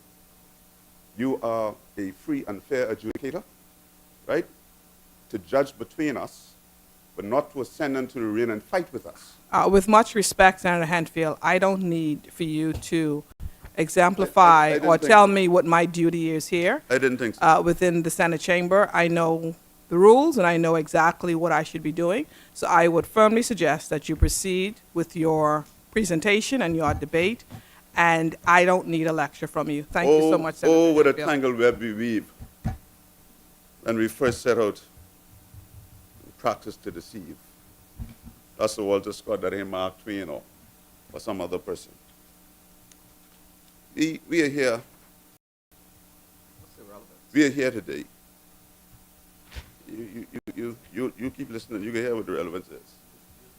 Notwithstanding the very compelling argument made by the learned Minister of Economic Affairs relative to the use of the funds, a man whom I have the utmost and greatest respect for.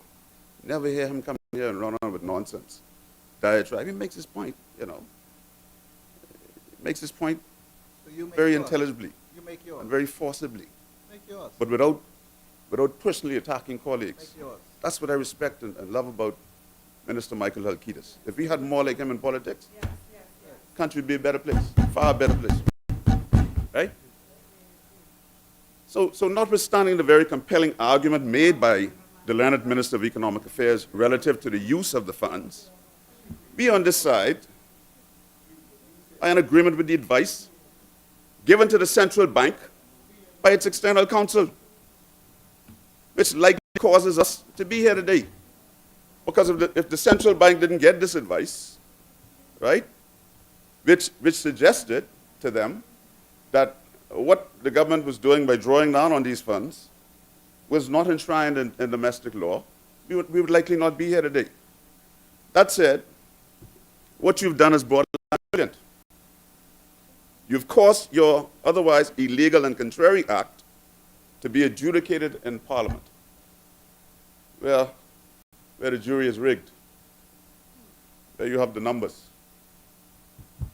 But no amount of clever lawyering, bluster, obfuscation, or denigration will change what you've done. The unmitigated gall. Break the law and then you come here and blame us for it. Man, that's why I always say, I wonder, Madam President, if the Bahamas is a real place. I wonder that because if you had not broken the law, what would we be here? Why are we here today? Why are we here today retroactively putting laws in place to cover what you have done? We debate the Central Bank of the Bahamas Amendment Bill 2023, which from our perspective is mired in controversy, and we will not support it. It is our considered view that the government has acted contrary to the law and now seeks our complicity with their act. That cannot happen. Cannot happen. In fact, it is also our considered view that this administration has demonstrated a wanton propensity to act in opposition to the law whenever it wishes to. Whenever it suits them, they simply ignore the law, you know.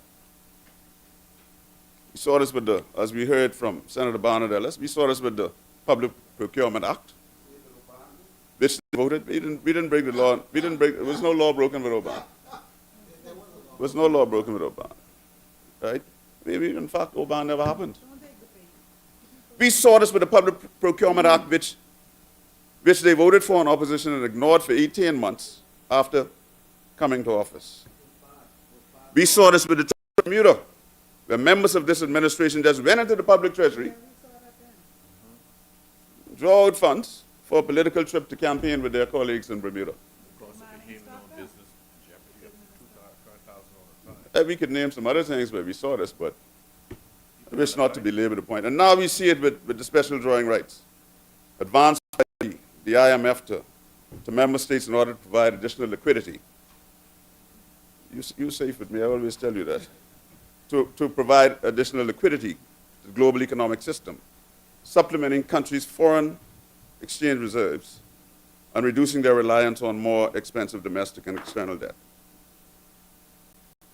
And, you know, before I go on, Madam President, permit me to say that this is a very disturbing headline in this morning's Tribune, which says, this is April 27, 2023. The headline reads, LaRota warns NIB running on fumes. This is a very serious problem in this country. This is a very serious problem. We get time to come in here and run on with nonsense, and we can't fix what is happening with NIB. Why didn't you fix it then? You in charge now, man. You in charge now. 2 years now. You in charge. This is a very, very disturbing thing. I have people. I can table this if you wish. I have people calling me. I have people calling me all the time and asking. Government, let's fix it then. You were in the capital. 2 years now. Order, order, order. Senator Henfield is on his feet. Thank you, Madam President. I have people calling me from Abaco all the time and elsewhere and asking me, what's going to happen with my pension from National Insurance? I worked so hard all these years to put in my share. Are they going to change the age? Are they going to put the retirement age up? It's disturbing when a minister who sits around the cabinet table continues to appear in the press and elsewhere and suggests that unless something happens urgently with this fund, we're all going to be in trouble. It's very disturbing. And I believe that the government should post haste address this issue. Post haste, in the interest of all Bahamians, in the interest of all Bahamians who are concerned about their pensions. And so, Minister LaRota, I support you. Your sentiment is that something should be done. You're my friend. I support you from this place. In his press release of 27th of August 2021, the Central Bank of the Bahamas noted its intent for the use of the SDRs as follows. And I quote, the Central Bank intends to use the SDR allocations for foreign reserve management operations, in particular, holding them available for any increase in foreign exchange needs expressed through the private and public sectors. Any amounts converted to US dollars would attract costs to the central bank at the prevailing interest rate, and we've heard this interest rate all day, which is currently 0.05%. President, as suggested by the retroactive date of this piece of legislation, which is December, the government drew down on a reported $232.8 million in special drawing rights from the central bank, we believe sometime in December 2022. I stand corrected. The Bahamian people were not officially informed of this underhanded transaction until officially informed. See, that's how you always know when people practicing skullduggery, right? Skullduggery, man. The Bahamian people, that's an old word for y'all young fellas. The Bahamian people were not made aware officially of this skullduggerous act until get up on your feet and say it, until the 6th of January 2023, through a press release entitled Statement on the Use of SDRs by the Government of the Bahamas, in which the Ministry of Finance appeared to be responding to sentiments in the public domain. relative to the SDRs. I'm a soldier, man. I could be the most docile person in the world. But soldiers, when they call to fight, they fight. I'm not all my life. I almost feel like Oprah on the color papers. All my life I had to fight, right? Right? And so here's what sentiments we get from the statement issued by the Ministry of Finance. The statement commences as follows. The Ministry of Finance is aware of statements in the local journals on 4th of January 2023 characterizing the government's use of special drawing rights, SDRs, as borrowing or printing money, which are misleading. The government is not borrowing from the central bank and creating money. Instead, the government is using resources provided by the IMF for a legitimate purpose, as outlined by the IMF in its guidance notes, so on and so on, treatment. Yes. But my question is, if you went to the central bank and got these monies from December, why did it take you, and that's a lot of money. That's a lot of money. That's what? Almost $233 million. $232.8 million. Just under $233 million. You're going to go and make that kind of investment on behalf of Bahamian people, that kind of extraction from the central bank. And you ain't going to talk and tell the journals, according to your statement, and tell the journals out you and say, look here, the government borrowed money from the central bank. Then you're forced to come and explain, and then you're forced to come into this and repair your breach. Are you going to table these documents, Senator? I could table anything you want me to table, my lady. Thank you. I have them all right here. Oh, are you going to table them I at have the them all end? right here. Contrary to popular belief. Yeah, Could I just keep going Sure. and then not a problem. at the end? Please proceed. Thank you. Then at the end, right? So what happened was, the government was accused in the press of borrowing and printing money. And then the government was compelled to come out and respond. And then the opposition started to raise the alarm as well, right? Then the government was forced to come out and respond in his press release. I got the press release right here, you know. Yeah, this is right here. Press release stated 6th of January. And it reads as follows.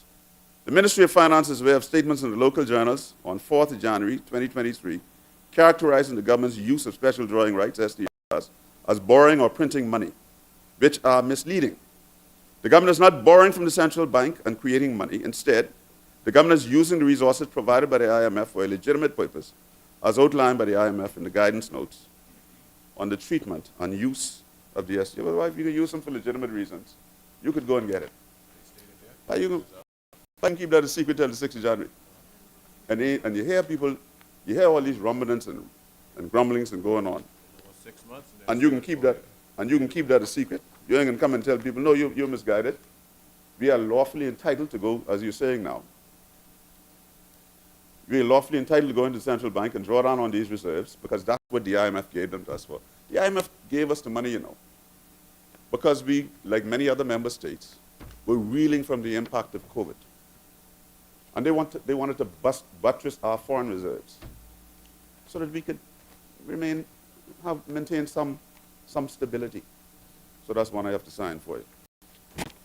That's why they gave us the money. Governments do what they must. We understand that. But what we don't appreciate is deception. Deception and duplicity. Come and tell us, we need this money, we need to use this money. And tell the Bahamian people, you could have projected that you wanted to use money when you reported to the House of Assembly the other day, when you put in your fiscal performance report. Didn't. Mum's, quiet, not a word on it.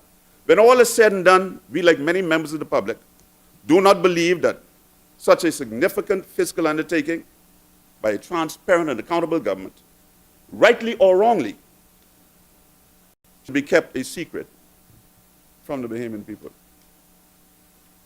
It appears as though if the deed was not discovered, we would still not know.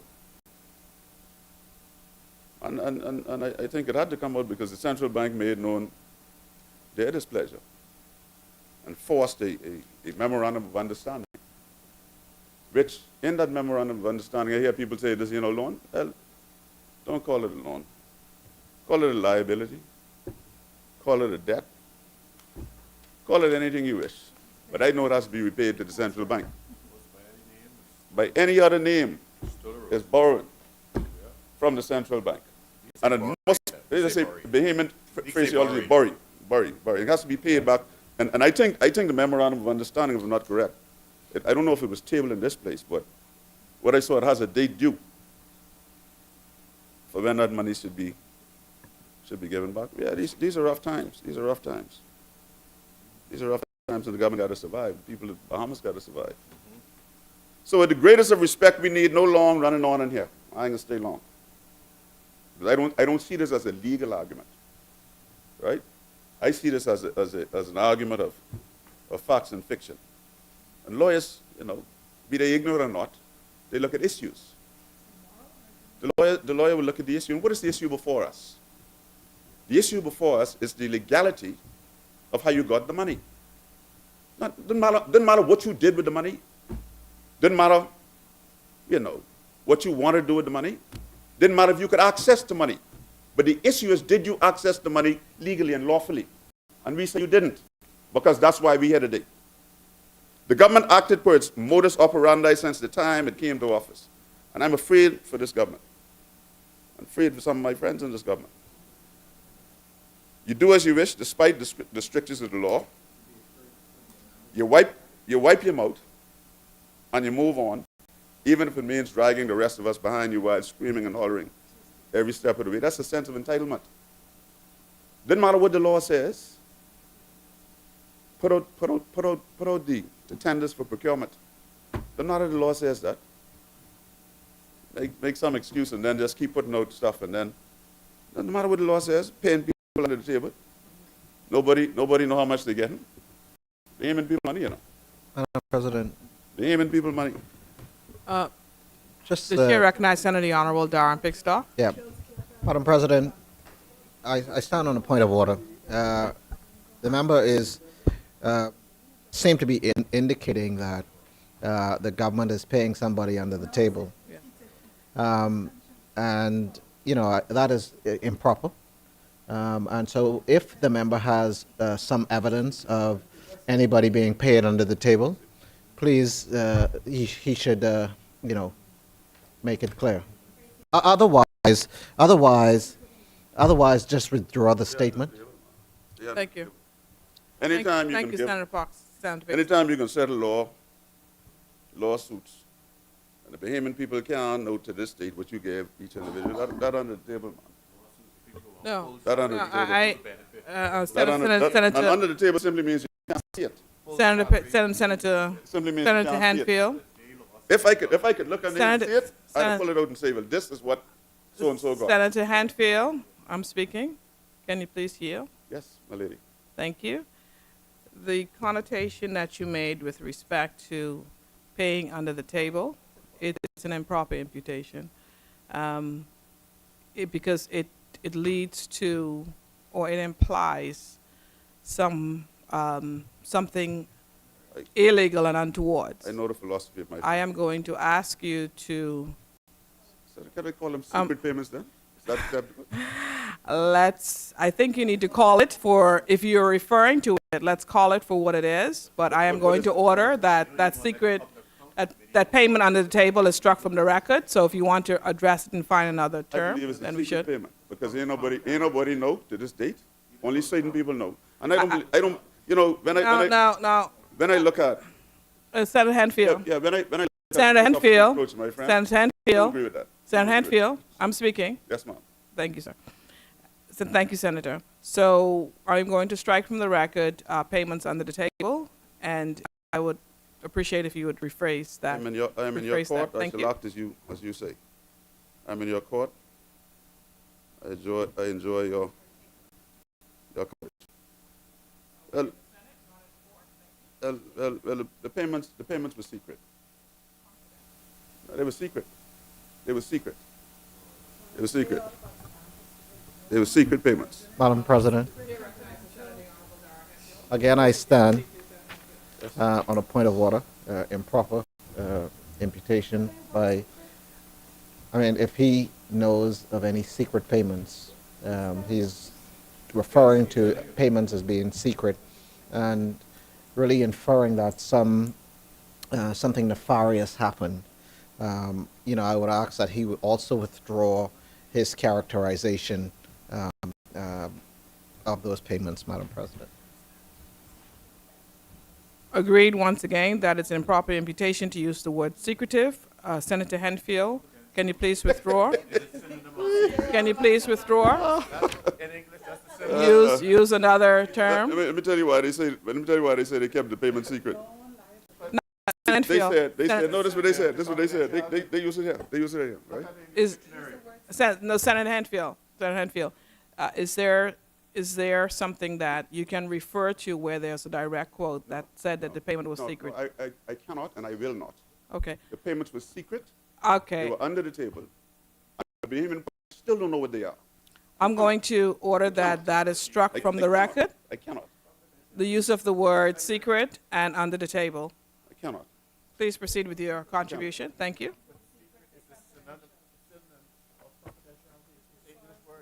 Yeah. Public still speculating how much it is. Who got what? And why? Public still speculating that. So, Madam President, according to the government specifically, we've heard that this act shall be deemed to have come into force on the first day of December 2022. Section 2, insertion of a new section 17A into number 24 of 20 of this amendment is instructive and reads in part as follows. The Central Bank of the Bahamas, Act 2020, is amended by the insertion immediately after section 17 of this new section, 17A as follows. And I read 17A, which we've heard all day here. Government may access special drawing rights, and this is what I found very curious. I don't know if I ever saw this in a piece of law, for the avoidance of doubt. My learned friend, can you help me with that? I don't know if I've ever, huh? I'm very unfamiliar with this term. This for the avoidance of doubt. I don't recall seeing that ever before in any piece of legislation. So that means what it says to me. Let me put it this way. In my opinion, even the government had doubt about what they were doing with this. They want to ensure that there is no doubt in my mind or any of the public's mind that what they're doing retroactively was the right thing to do. Notwithstanding any other provision in this act, any other written law, subject to subsection 2, the minister shall be entitled to access and utilize. I don't think I want to do no more. How much time I got left?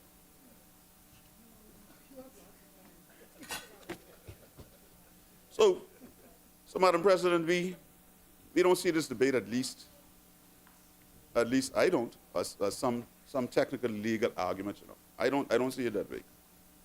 Where this side does not accept the position, we don't accept the position that you have on that side. And that's our rights. That's our right. It is our right not to accept that you pouring water on me and calling it rain, pouring it from someplace else and calling it rain, man. That's, you have the numbers. You have the numbers. You have the numbers. You can have your say. You can have your way, but we can have our say. That's the parliamentary idiom that we follow in the Bahamas, man. You can have your way, but we can have our say.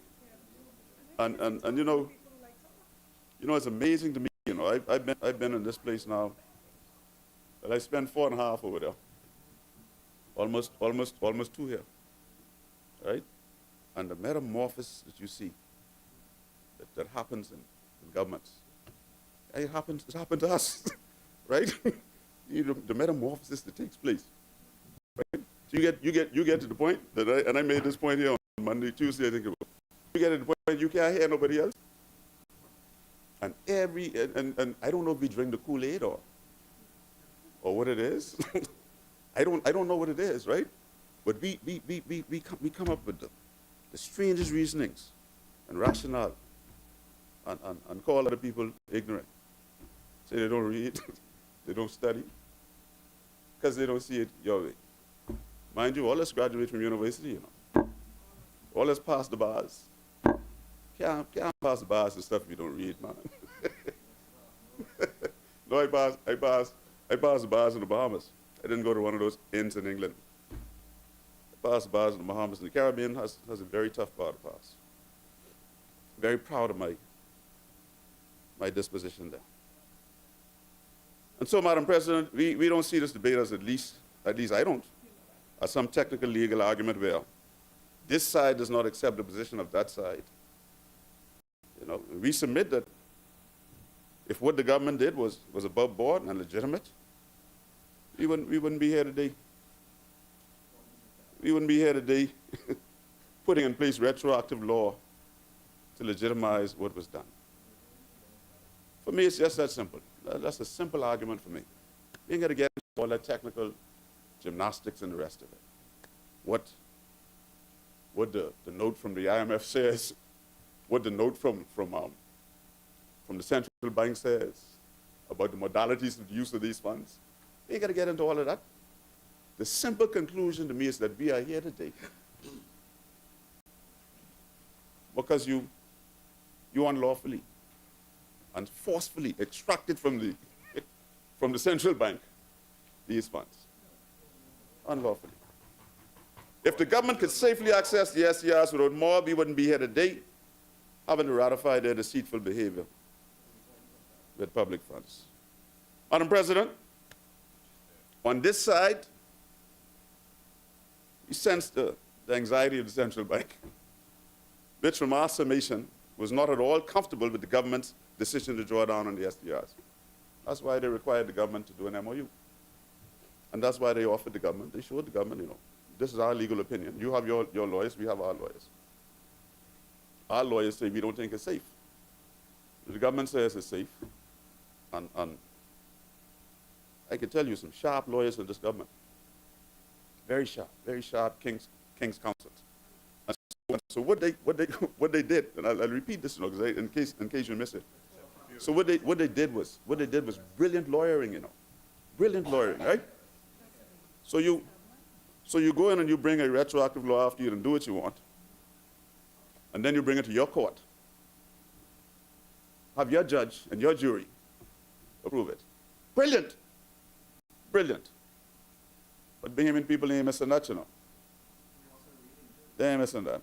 No, you say we don't read, man. I don't know if we don't read, I don't know what they did or that. Brilliant lawyering, skillful, and you can't out-argue it. I can tell you that. So we sense the anxiety of the central bank by causing us to be here today. And the one good thing, if anything, you could say about this is that the government listened to the central bank and brought this bill here. That's the one good saving grace I see in this. I would be a most happy man if they could say that we brought it here because we had to. After taking it, we realized we have to come and legitimize our act. But we ain't here that. Maybe, you know, we never know, you know.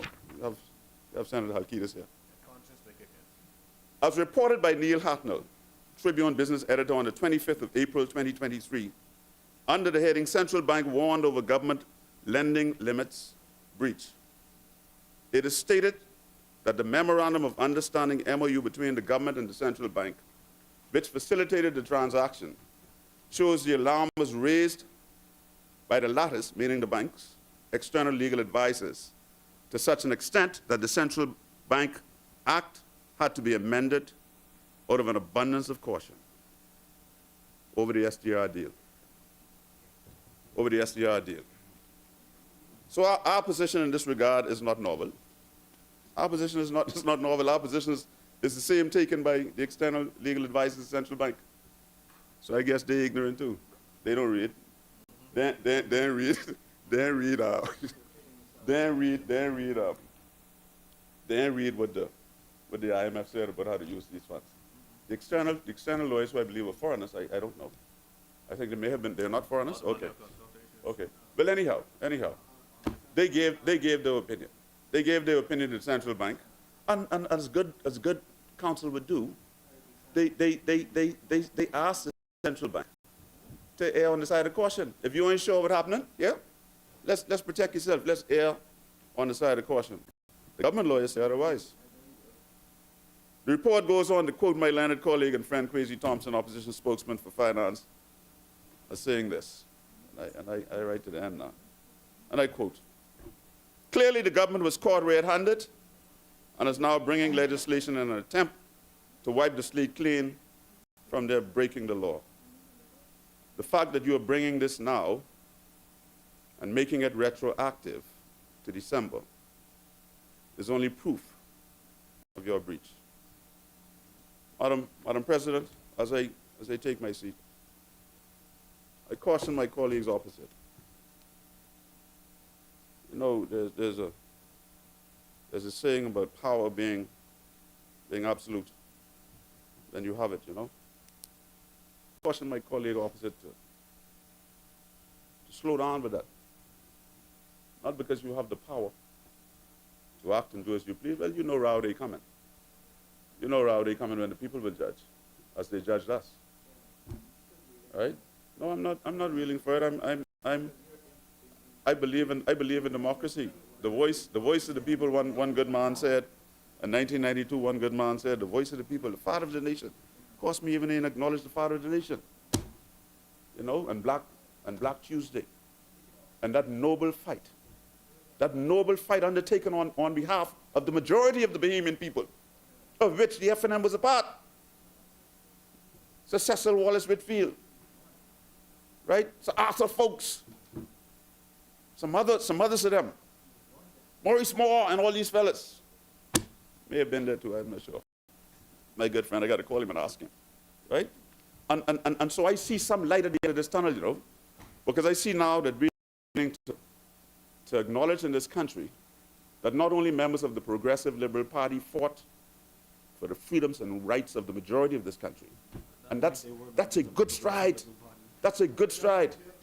We thought you stopped being the Progressive Liberal Party when Sir Cecil left you.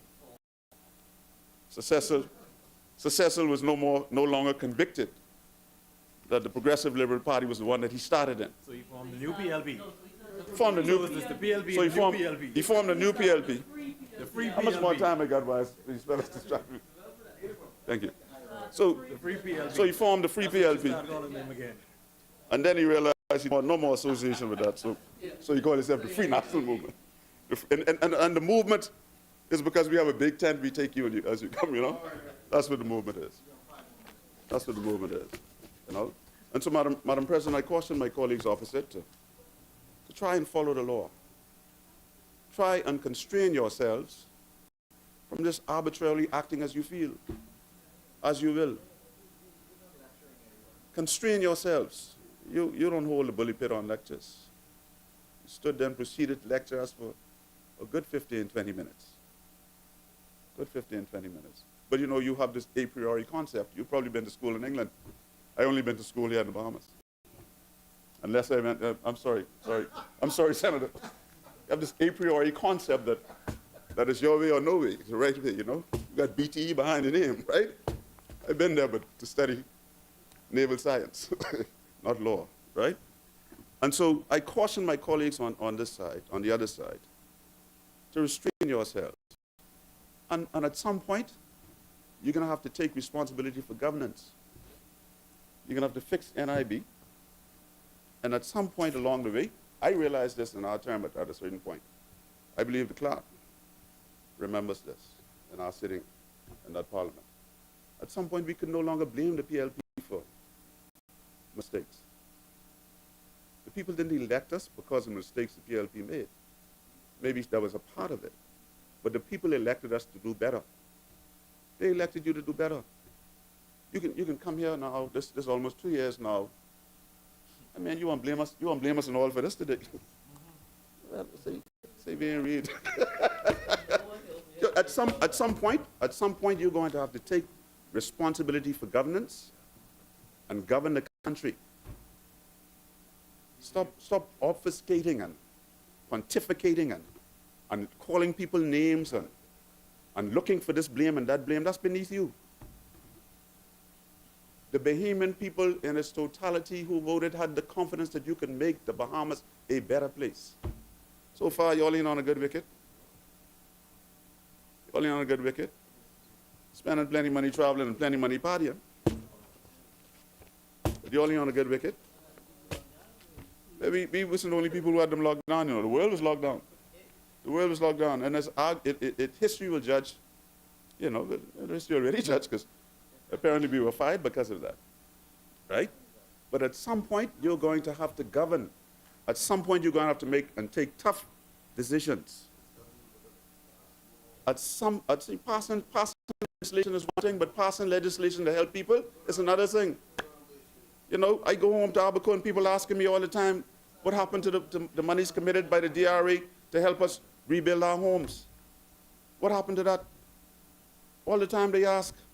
And you came in on the promise that you would help these people, some of whom still don't have roof. And then I get a report, I hear some nonsense about, can't be true, about an 80-odd-year-old woman being evicted from a mortgage corporation home. It can't be true. It cannot be true. A woman where the roof was put on by NGOs, who came to help the people in the government, and she hustled some windows and stuff. This is the report I'm hearing. And I'm hearing some other stuff. Allegations about land being given out in Green Tail Key to supporters of the Progressive Liberal Party. Just being given out. I tell you, I hear it. I didn't tell you it happened, I tell you, I hear it. Chair, can I send the Honorable Madam Director? President, Your point of order, please. Please state your point of order. the member opposite is standing and just spewing accusations. What is your point of order, please?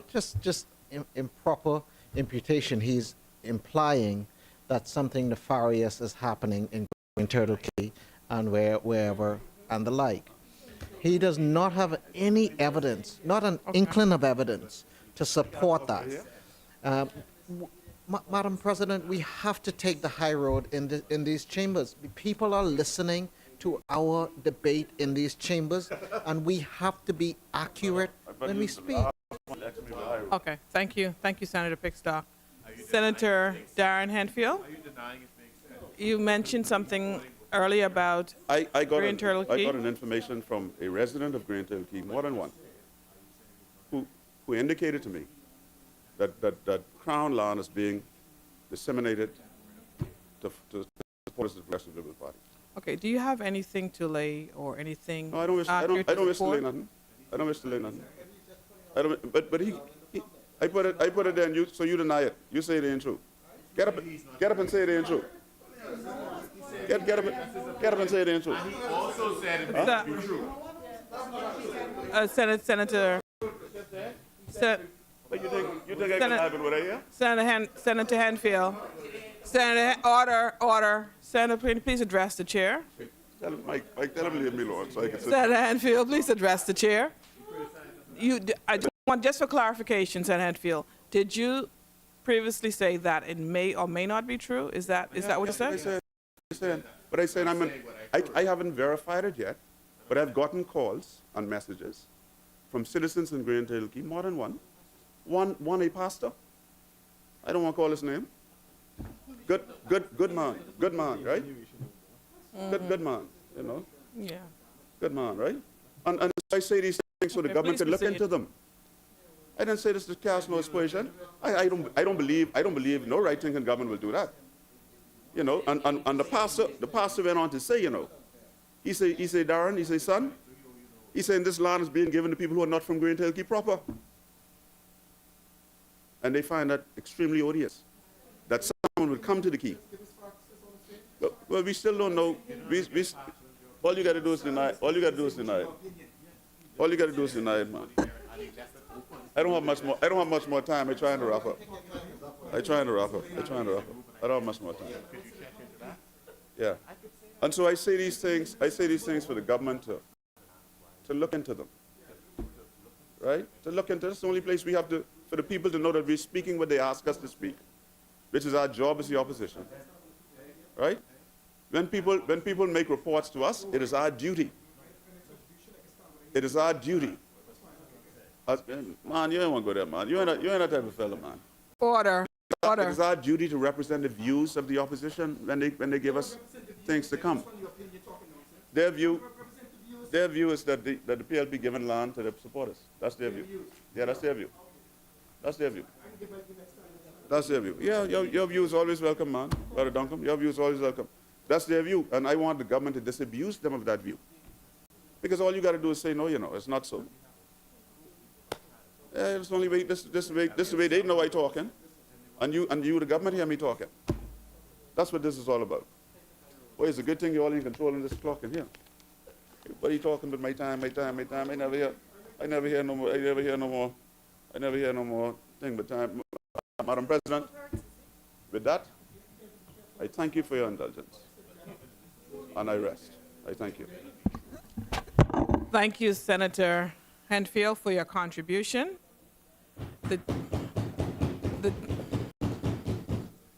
The chair recognizes as many.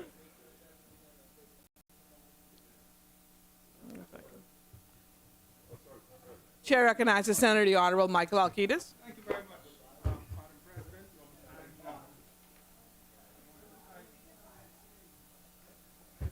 I think it keeps.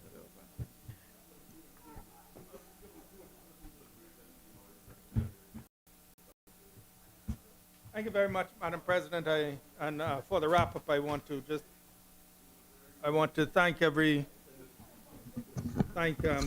all senators for their contributions. And I just want to spend a few moments in the wrap-up, Madam President. I want to assure all senators and Bahamians listening that this is not a matter that we are flippant about. There's no skullduggery, no deception, no duplicity, and no flagrant disregard for the law, no deceitful behavior. The fact of the matter is, Madam President, that there is a difference in opinion in the reading of the law as it is. And so what we decided is, yes, the external or the legal counsel of the central bank has a certain opinion. The government of the Bahamas developed a certain opinion based on reading of the law as it is, Section 17, which we're amending. We're adding a section into we're adding 17A. But Section 17 as it exists, Madam President, says the bank shall manage all official reserves of external assets of the Bahamas and give priority to safety before profitability of such assets. And then it says the bank may, pursuant to subsection 1, hold, manage, acquire, and sell any of the following assets, and it lists the assets: gold, notes and coins, balances payable, money at deposit, and then it goes on to address SGS's claims on international financial organizations, including special drawing rights held with the IMF under reserve position of the Bahamas in the International Monetary Fund. And so our reading and our understanding is that when you say the bank may hold and manage those reserves, they do so as the fiscal agent on behalf of the government of the Bahamas. It is our opinion that that covered what is being done or what has been done with the SDRs. Admittedly, the lawyers of the central bank felt differently, and that is why we're here amending, particularly adding Section 17A, which specifically speaks to special drawing rights again, and speaks to explicitly saying that the minister might access those special drawing rights. And so we felt, in our opinion, that it was covered. The bank felt there should be a more explicit inclusion in the law, and that's what we're doing. And so it's not like I said, no skullduggery, deception, duplicity, or flagrant disregard for the law. It's just a different reading and a different opinion, which we are, and which we think, Madam President, is the responsible thing to do. Because we could have said, well, that's your business, that's what you think, okay, fine. No, we said, no, let's come and let's rectify it, and so that the lawyers, the auditors, everybody can be on one page. Madam President, the other point I wanted to address was, yes, back in 2021, the central bank did indicate that those funds would be, those SDRs would be used to augment the reserve, to add to the reserves. And I think one of my colleagues did say that the passage of time, things have changed. The economy is open, the reserves have strengthened, and so we can put those SDRs to what we consider better use, and that is refinancing some high interest debt with the lower interest SDRs. And so we think we're doing the right thing by coming here and making these amendments, Madam President.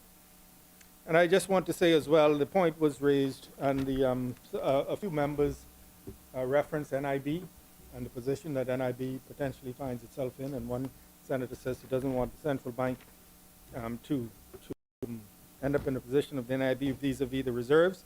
I can say, Madam President, as I repeat, as I said this morning, the reserves are extremely healthy, the highest ever in the history, $2.5 billion, even after accessing these SDRs. And the government is mandated, along with the governor of the central bank, in that same section 17, to manage the reserve position to ensure that adequate reserves are in place at all times. And if there is any sort of concern about the level, a report is given and action is taken. And so, Madam President, we also believe that when we speak about additionally in this amendment, the other two things that did not get a lot of attention, but dropping the amount of advances that the central bank can loan to the government from 30% to 15.5%. Again, that is progress. It shows, even though the government might feel that their access to credit is being restricted, what it does is it sends the signals that the central bank is not the support or propping up the government, if I were to use the term.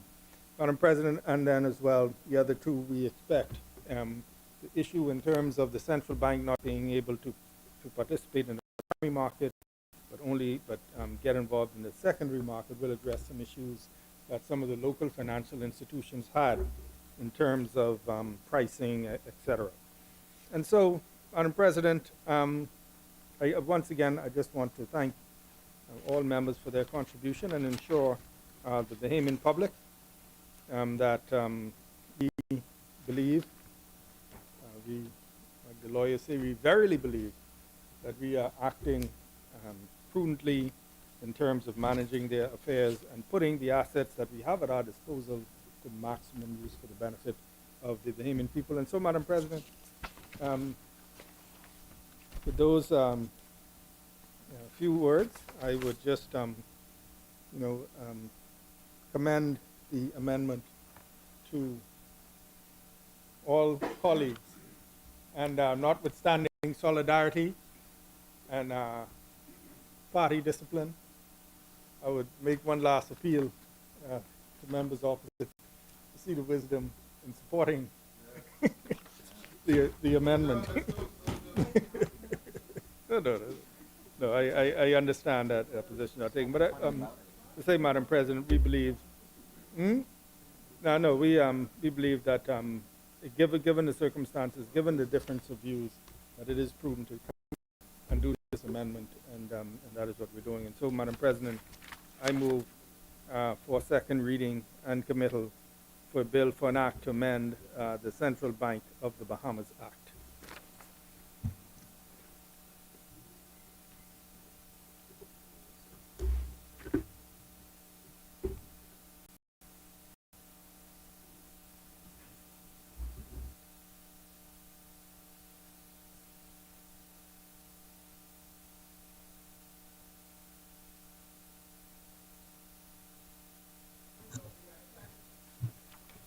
It has been moved and seconded that the following bill be read a second time and committed. A bill for an act to amend the Central Bank of the Bahamas Act. As many as in favor say aye. Aye. Those opposed say nay. The ayes have it. The motion is carried. Order that the bill be read a second time and committed. A bill for an act to amend the Central Bank of the Bahamas Act. For the second reading of bills, Are there none, Madam President? Committee of the Whole. Madam President, President, I move that the Senate now resolve itself into a committee of the whole with the Vice President in the chair. Is there a second? Second. It has been moved and seconded that the Senate do now resolve itself into the committee of the whole with the Vice President of the Senate in the chair. As many are in favor say aye. Those opposed say nay. The motion is carried.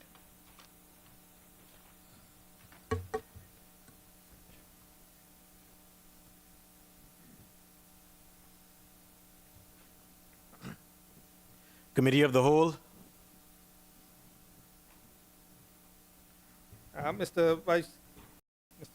Mr. Chairman, in respect to the bill for an act to amend the Central Bank Act, I move that the long title be agreed.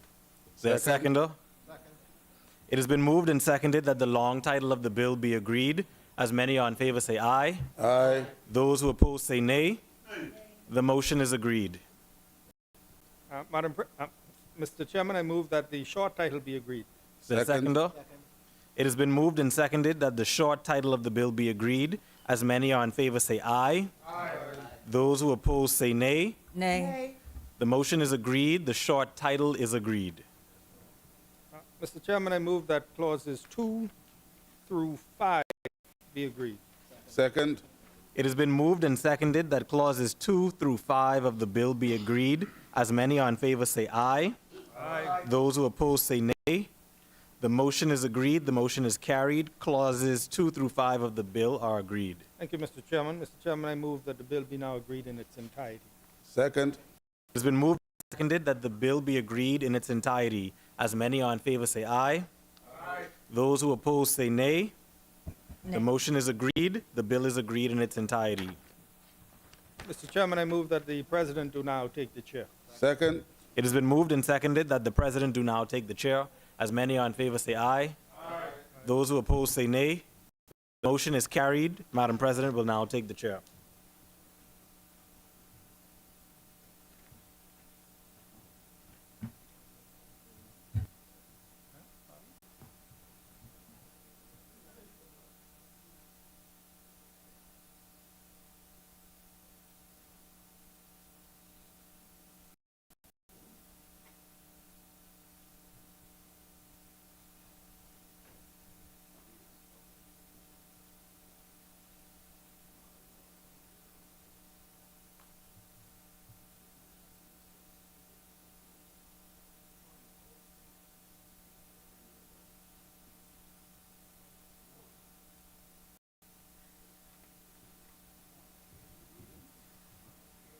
Madam President, I beg leave to report that the Committee of the Whole has examined the bill, having made no amendments thereto.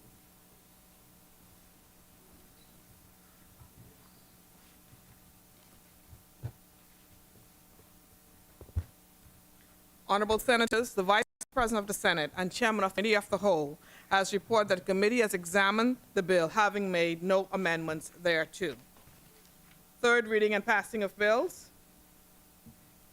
Madam President, I move for third reading and passing of a bill for an act to amend the Central Bank of the Bahamas Act. Is there a Second. seconder? Second. It has been moved and seconded that the following bill be read a third time and passed. As many as in favor say aye. Aye. Those opposed say nay. The ayes have it. The motion is carried. Order that the bill be read a third time and passed. A bill for an act to amend the Central Bank of the Bahamas Act.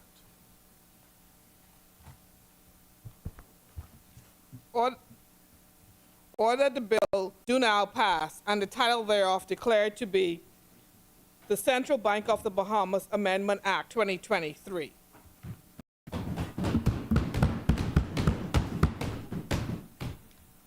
For the third reading of bills, There are none, Madam President.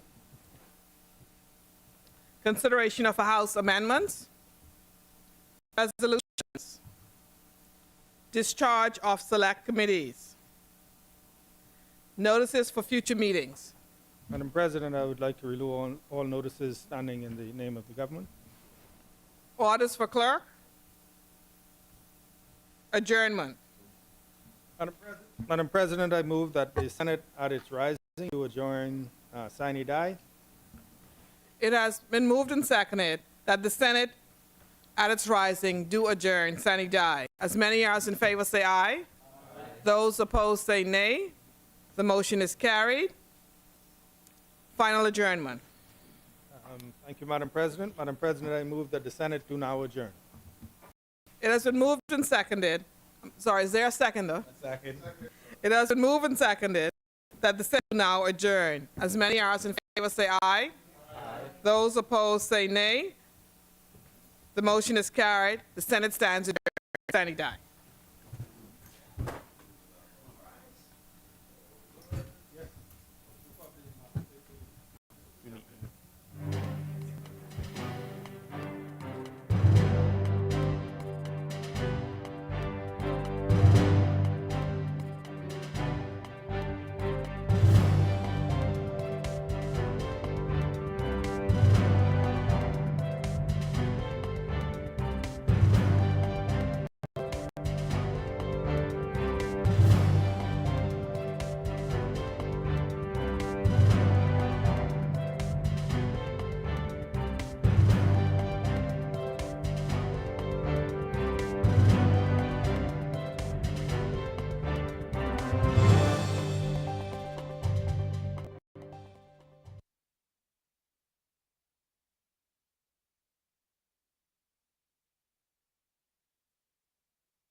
And the national anthem reminds us, firstly, that no one, not even a country, lives without being noticed by others.